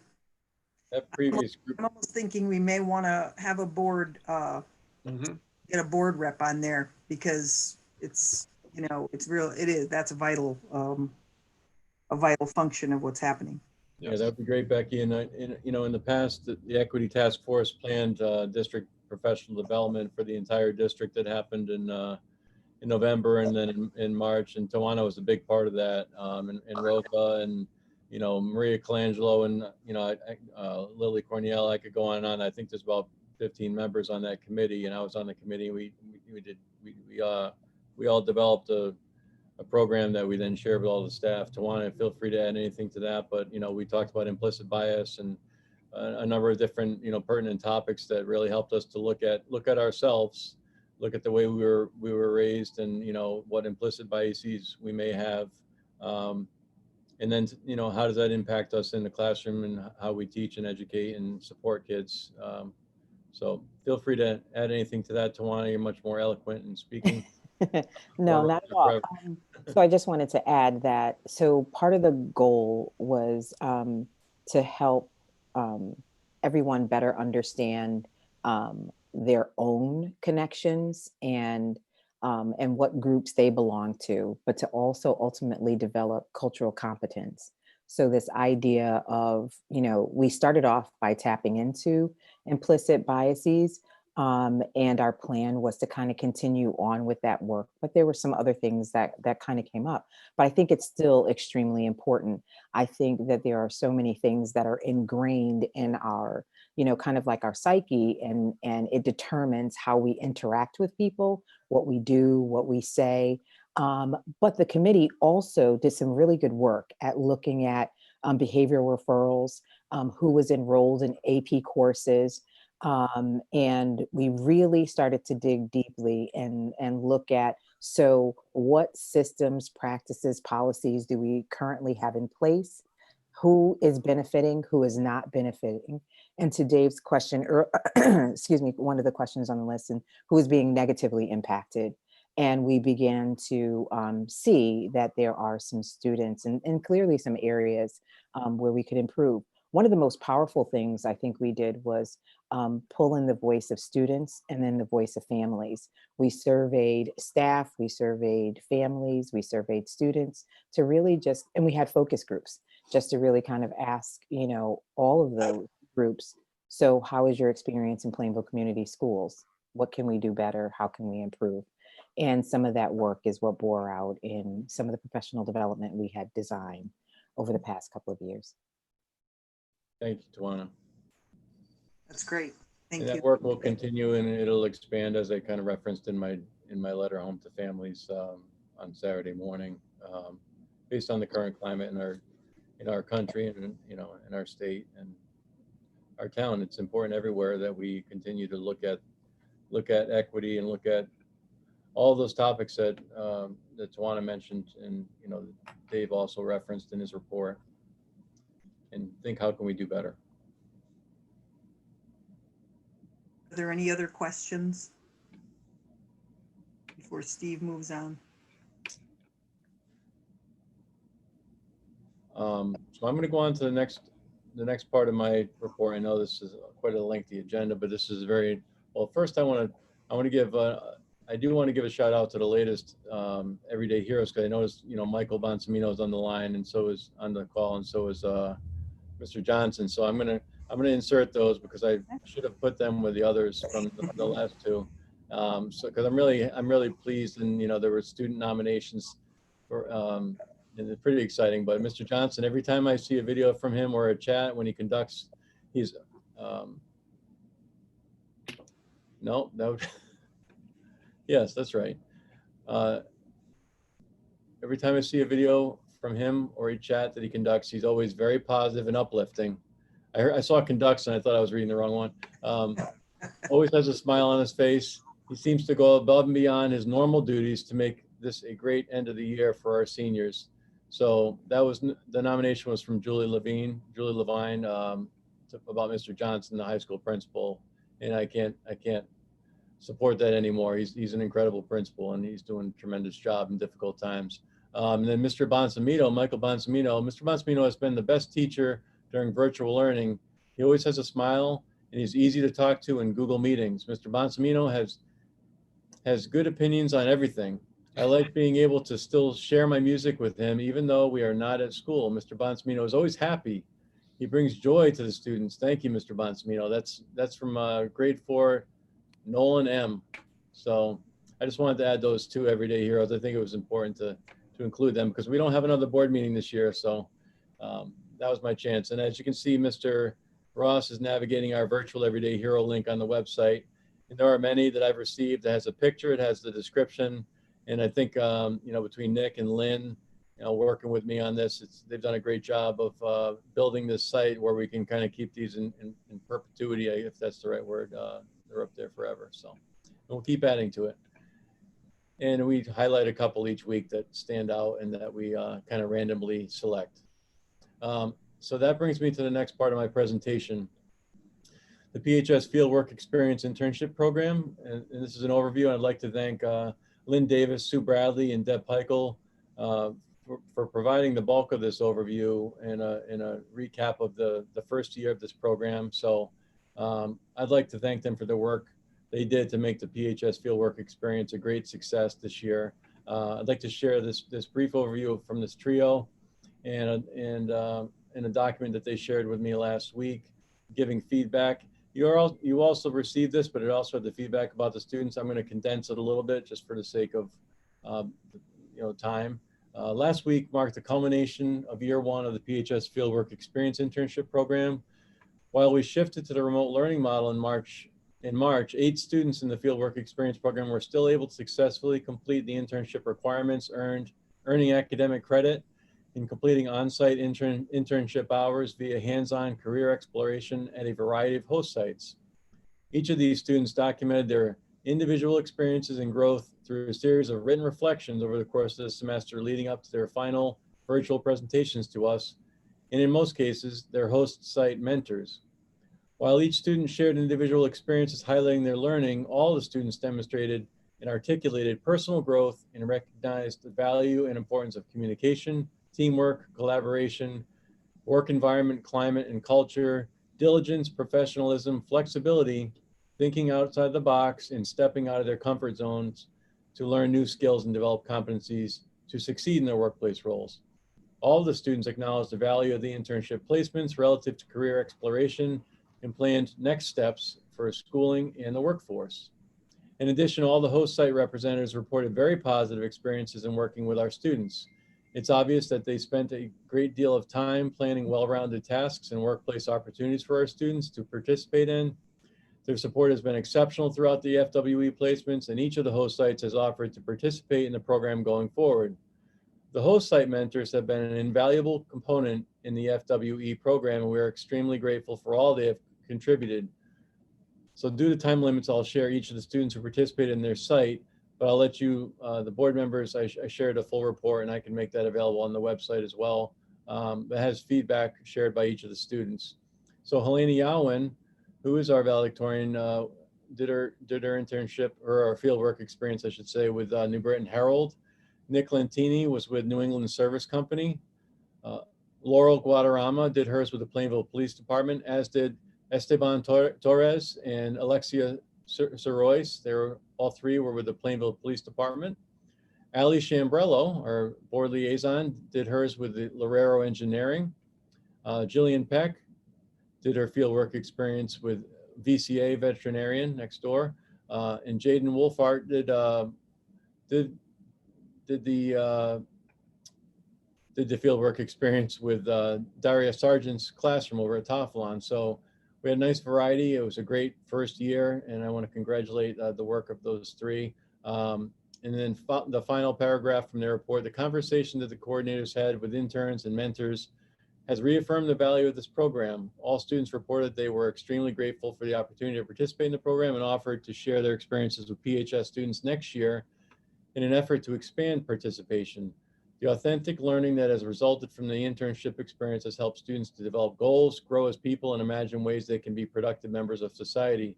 Interestingly enough, the wonderful business partners have shared amazing stories of how the internship experience was a meaningful and informative experience for them as well. We look forward to working together to expand the program positively affect more students. So that was the report from the Fieldwork Experience Program. Again, thanks to Lynn Davis, Sue Bradley, Deb Peichel, and others who were involved in getting this off the ground. But that trio was really instrumental in its success. And congratulations to our students. They did a great job. Any questions about fieldwork experience that I could help you with? I believe Lynn Davis is also on the line, but anything you'd like to ask or add, feel free. I have a few other just updates on my report that I just wanted to share with you and the public. As you know, end of year activities are aplenty. This week is less about academics other than makeup work and more about connections, social and school connections and involvement. Talent shows that were shared out by our specialists who put a lot of time into pulling those together. They did a great job. I haven't seen it. There's Ms. Speranza. So it was the first ever virtual talent show, which, they pulled it off. They really put a lot of time and thought into it. And I would be lying if I said I saw them all, because I'm still trying to stay ahead, but I saw parts and I can't wait to see the rest. And so thank you for that hard work. Mr. Bonsamino, Ms. Speranza, and several others involved. Who else was involved, Ms. Speranza? Are you on mute still? Or I know all the specials, but. Yeah, all the specialists at the elementary schools helped out, but the music teachers were the leaders in the operation. Of course. So great job conducting that big project and not letting that go by the wayside. And same thing with field days and other great events for our kids. Google Meets, I've been able to jump on a bunch and socialize. It's been really nice. So thank you for all of that. Night of Excellence at the high school will air on January. I don't want to go back to January. I don't know if I can survive the 6 months again. No, it's been great. June 10th at 6 p.m. I'm, Mr. Johnson and the high school team will push that out. They've been putting it together. I recorded my message, my 2-minute speech earlier, so that'll become part of that virtual event. And just congratulations to all of our students who have earned those distinctions and honors through their hard work throughout their years in Plainville and at Plainville High School. And I want to thank the donors as well. I know it's hard because it's a special night and they donate a lot of money over the years. And but the tribute that these students will continue to keep those traits alive from people who have passed, and memorial scholarships and things of that nature, and also all the organizations and groups and VFWs and Daughters of the American Revolution, all the other groups that give scholarships that night. So that's on June 10th. Teacher and staff professional learning on June 15th through the 17th. I do want to thank the Board of Ed for approving that shift and having our kids all end on the 12th. I know they're grateful, and I've had a lot of grateful comments from parents as well. And our staff will have time that's much needed to prepare for what comes in the future, to learn be trained on the illustrative math curriculum at the elementary level. Our paraprofessionals are all going to be trained in ruler, as David mentioned earlier, with the school climate. So it won't just be the teachers and administrators aware of that, but tutors and paras and tutors will be trained in supporting our students as well. So a lot of training and support, training and development of our staff will happen on those 3 days, June 15th through the 17th. And I want to thank our team for putting that training together, involving our Central Ops team, Tawana and David and Rosa and our entire team. So thank you. Our principals did a great job. Staffing updates, I won't go into too much detail, but I'll just say that everything since the board budget was passed, many positions have been posted to fill the existing openings. We're in the final steps of the principal search for Linden Street School's permanent principal. We're down to 2 finalists. We have a panel interview with parents happening Wednesday night of this week, along with the steering committee, including myself for that interview. And then the final 2 candidates will also go forward once they have all the insight from the parent committee to present their performance task, hopefully next Tuesday night, a week from tomorrow, for the Board of Education, but we're still working out those details. Thanks to the steering committee and to all the families and to all the staff that contributed insight into that process that I think is going as well as it can virtually. And I know we have 2 extremely strong candidates to meet all the criteria and qualities that we were looking for in that permanent replacement of a very important position that Mrs. Graham Douglas has so graciously filled for the last few months. So I'm looking forward to that. With some rock stars leaving the district, like Jeff Blanchette, who's just an incredible educator. I know there's always concerns about how we fill that. What are we going to do? I won't talk about every position, but there's some internal shifting happening with Todd Helming, who's a very skilled musician and teacher. He's going to be assuming the high school position to cover what Jeff Blanchette is retiring from. He'll also teach part of his day at the middle school to have that continuity and vertical alignment. And then we're hiring a part-time position to fill what Todd is vacating at the middle school, a 0.6 position to fill the part that he'll be at the high school. So he'll be 0.6 high school, 0.4 middle school. It'll still meet all the needs and serve all the same number of students and programs that Mr. Blanchette served. And Todd brings a great skill set as well. So we try to look creatively within to fill positions with the most talented people that we have. Lots of other moving parts and positions open and being filled, but I'm really happy with the way things are coming together. And finally, I'll just say that our reopening of schools task force I formed a few weeks ago. We've met with each of the 3 subcommittees a couple of times. Teaching and learning, we had to cancel because I was delivering senior care packages with Principal Johnson and Mr. Farrell, and we ran longer than I expected, but it was well worth it. So we're going to postpone that. And there's still a lot up in the air, so it's really hard to know. We have board members on each of those committees, and I thank you for your service. But right now it's hard to know what the fall is going to look like. We're getting a slightly clearer picture, but we're expected to get guidance from the state very soon and doing the best we can to plan forward with the information we have, and we'll continue to evolve with the administrative team, keeping everyone in the loop on these task force subcommittees over the summer as well. So that concludes my long-winded but important report on a number of topics. And if you have any other questions or things you'd like me to elaborate on, I'm happy to do so. Okay. Are there any questions for Mr. LePage at this point? All right, we're going to worth break, I think, here now. No more questions. So that takes us on to our board subcommittee reports.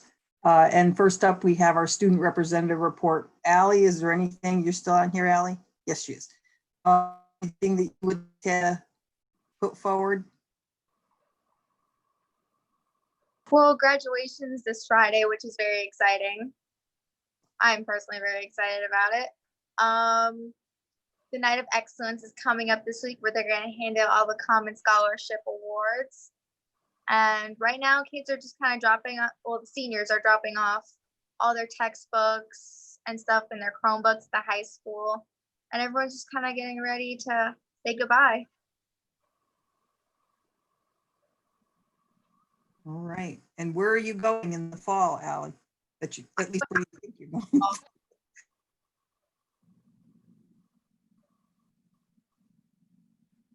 Oh, I'm going to Syracuse University this fall. Syracuse. Okay. Awesome. Congratulations. Thank you. We will see you on Friday.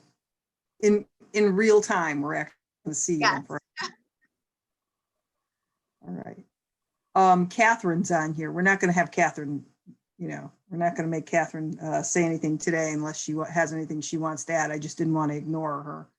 But we'll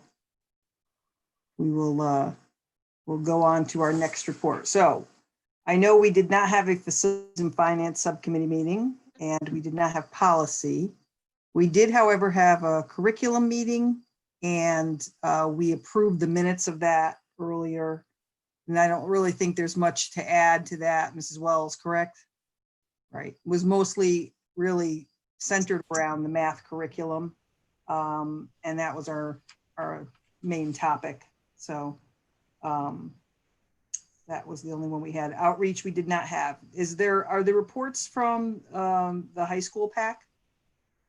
Yeah, the only thing I would like to, has been no meeting of the high school PAC, but I would like to really highlight the fact that the high school PAC, with their program to adopt a senior, well exceeded their financial goals for that. It was able to provide a lot of the goodies going into the bags that were distributed to class of 2020 this week. So I just think a really good shout out goes to the PAC for the work they did in that effort for the class of 2020. Nice. They were great when they raised over $9,000, and each of the seniors got $50 worth of gift cards, 25 for Target and 25 for Amazon. So I want to thank the PAC as well. Thank you. Nice job. The Toflon PTO, Becky Martinez, is there a report or anything? Yeah. Yep, just one thing that's an important thing. Anka Cook will be moving on to the middle school of Plainville. She has been the PTO president at Toflon for the last 6 years. She said that she will miss Toflon beyond belief, and we will all miss her. She's definitely a PTO legend. And they've just elected their new officers. Bethel Harrison is president, Kristen Campbell is vice president, Cyril Blake will continue on as treasurer, and Rebecca Preston has joined in as secretary. And just a big, big thank you to Anka for everything she has done for Toflon over the last 6 years. Thank you. Is there a report from Linden, Kathy? Yes. So the Linden PTO recently purchased the 5th graders yearbooks, and they are finalizing plans with the administration to distribute them along with MSP string backpacks and school supplies to the 5th graders. And the Linden PHS Senior Scholarship went to Ashley Hernandez. So congratulations, Ashley. Thank you. Is there a middle school report for Ms. St. Lawrence?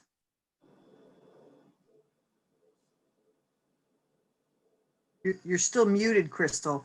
We can't hear you. Doesn't look like you're muted.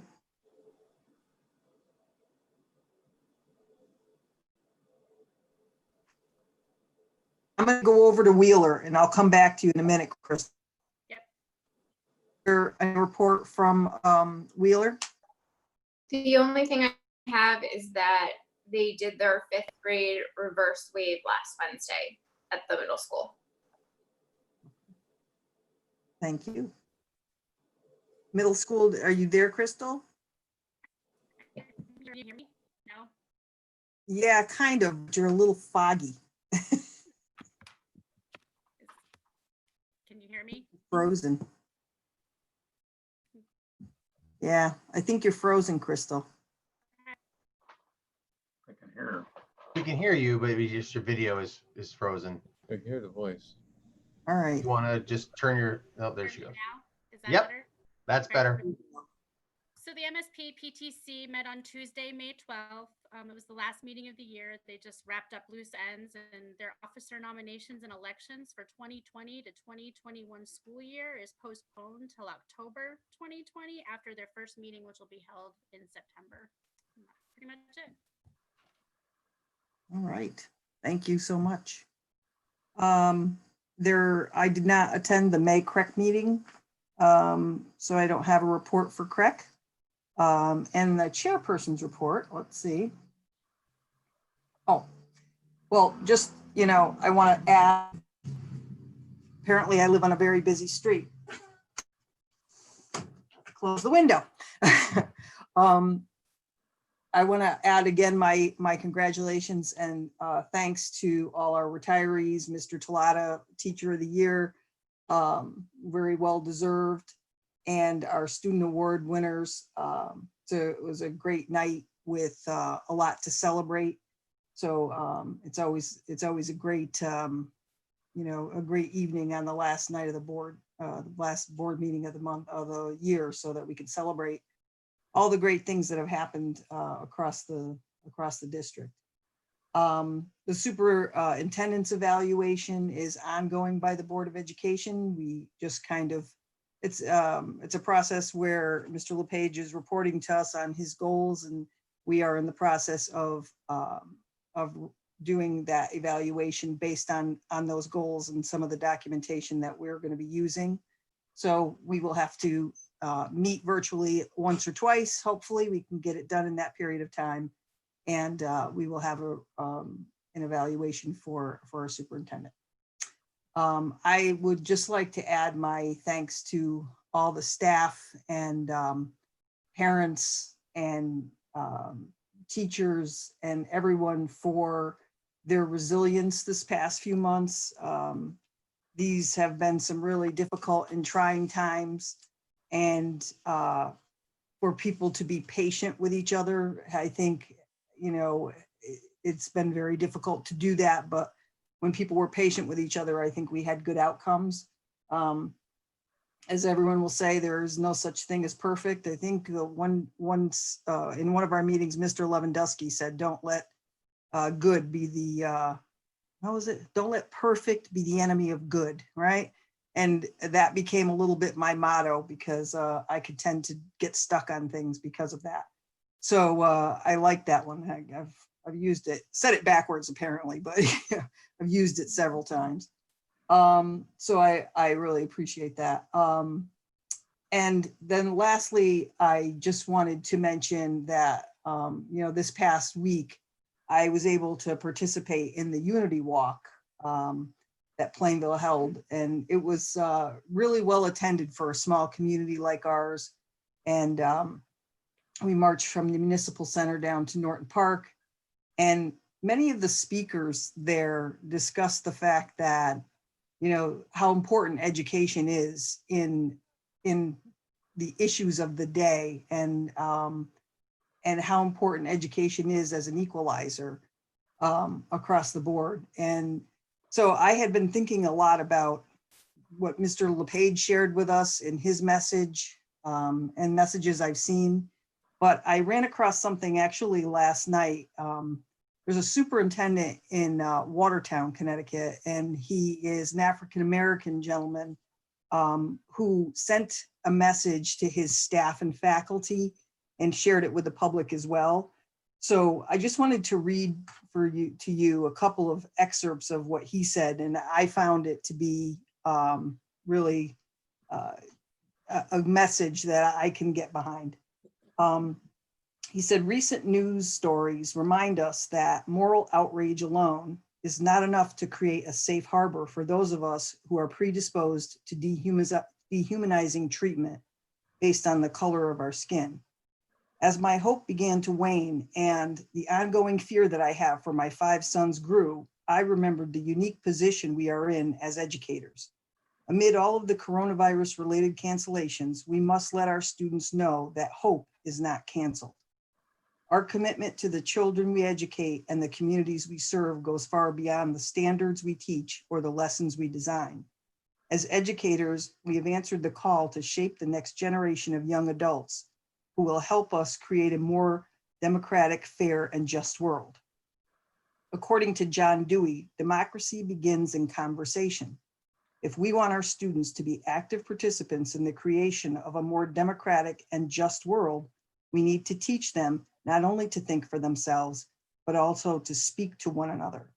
We also need to provide them with the space to acknowledge the racial injustices that they see around them. And although we may not have all the answers, engage them in meaningful and age-appropriate discussions about equity. The way forward for us all is through productive discourse, built upon the foundation of respectful give and take. We know that active and careful listening are empathy's crucial scaffold. Undoubtedly, our growth as people and our growing of future generations rests upon this necessary capacity to both hear and listen. That really struck me, and I thank Superintendent Rydell Williams for those words, and that's a message that I think is strong. I think tonight's discussion about the District Equity Committee is something that the board is going to be more proactive on our level, and I think we in doing our goals for next year are going to focus on some of the things that we can do to help the community realize that the school district understands what our role is in creating a better place for everyone in our community. So that's it. I'll get off my soapbox with that. And we do not have any unfinished business. It brings us to new business, and that is the board open forum. Anyone have comments they would like to make?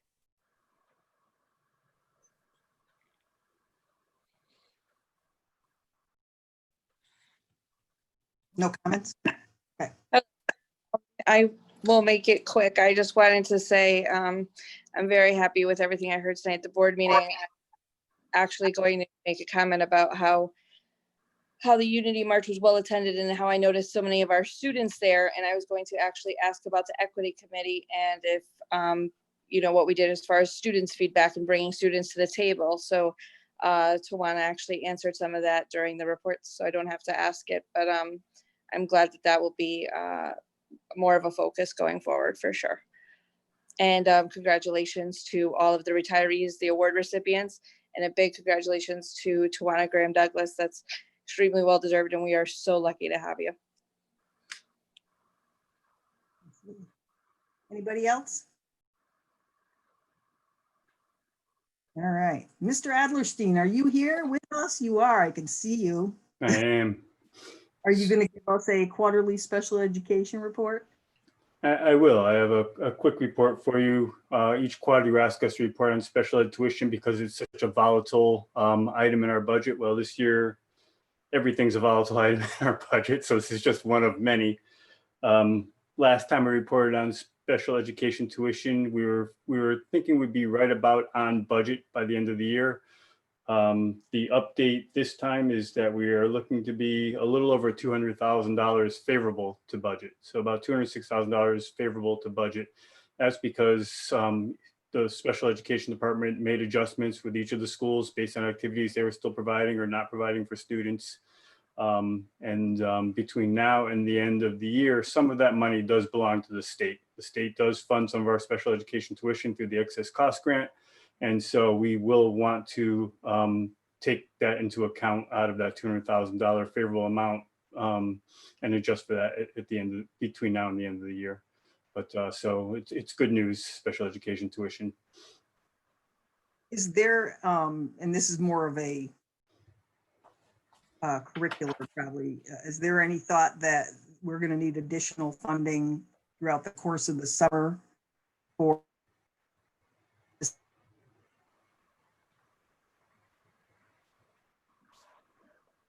I didn't hear that question. You were breaking up. You froze. Is there any need funding for special education and kind of catch up?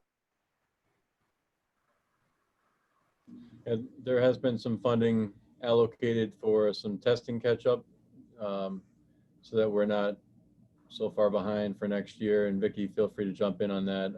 I know we had many triennial testing, needs based on, IEPs that had to be done. So there's between paying some internal staff to work over the summer with appropriate safety precautions. There'll be some efforts to catch up on some of that testing because next year brings a whole new round of additional testing that you wouldn't possibly be able to do all of it. So Vicki has a nice plan to pay both internal staff and some outside staff as needed to do that testing. And there's other, supports that will have to be put in place with support staff. So Vicki, I don't know if you have anything else you wanted to add to that. Sure.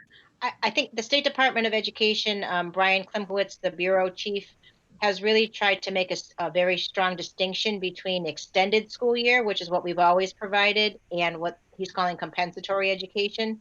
So for kids in which we couldn't provide enough service, because we're still virtual for summer, it doesn't look like we're going to do any compensatory of any kind. We haven't had any requests, but we probably couldn't do it anyway.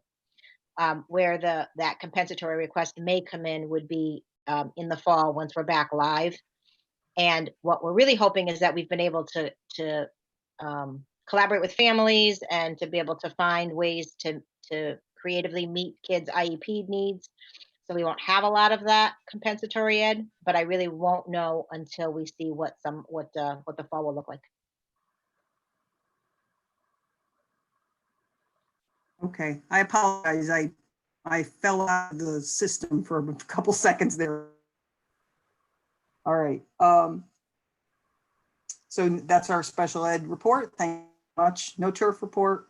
We have a motion. We have to have a motion to request the acceptance of supervisor of special education resignation. This is Leanne Gamidle's position. So can I get a motion to do that?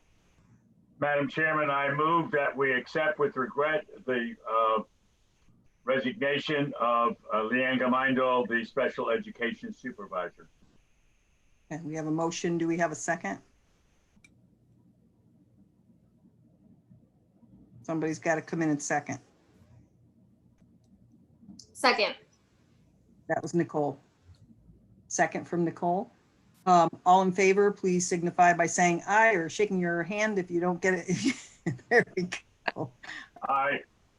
Okay. All right, thank you. Any opposed?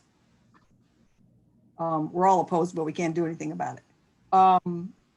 That brings us to the consent agenda. If there's nothing that needs to be removed off the consent agenda, I'll ask for a motion to approve it. Madam Chairman, I move we accept the consent agenda. A motion, do we have a second?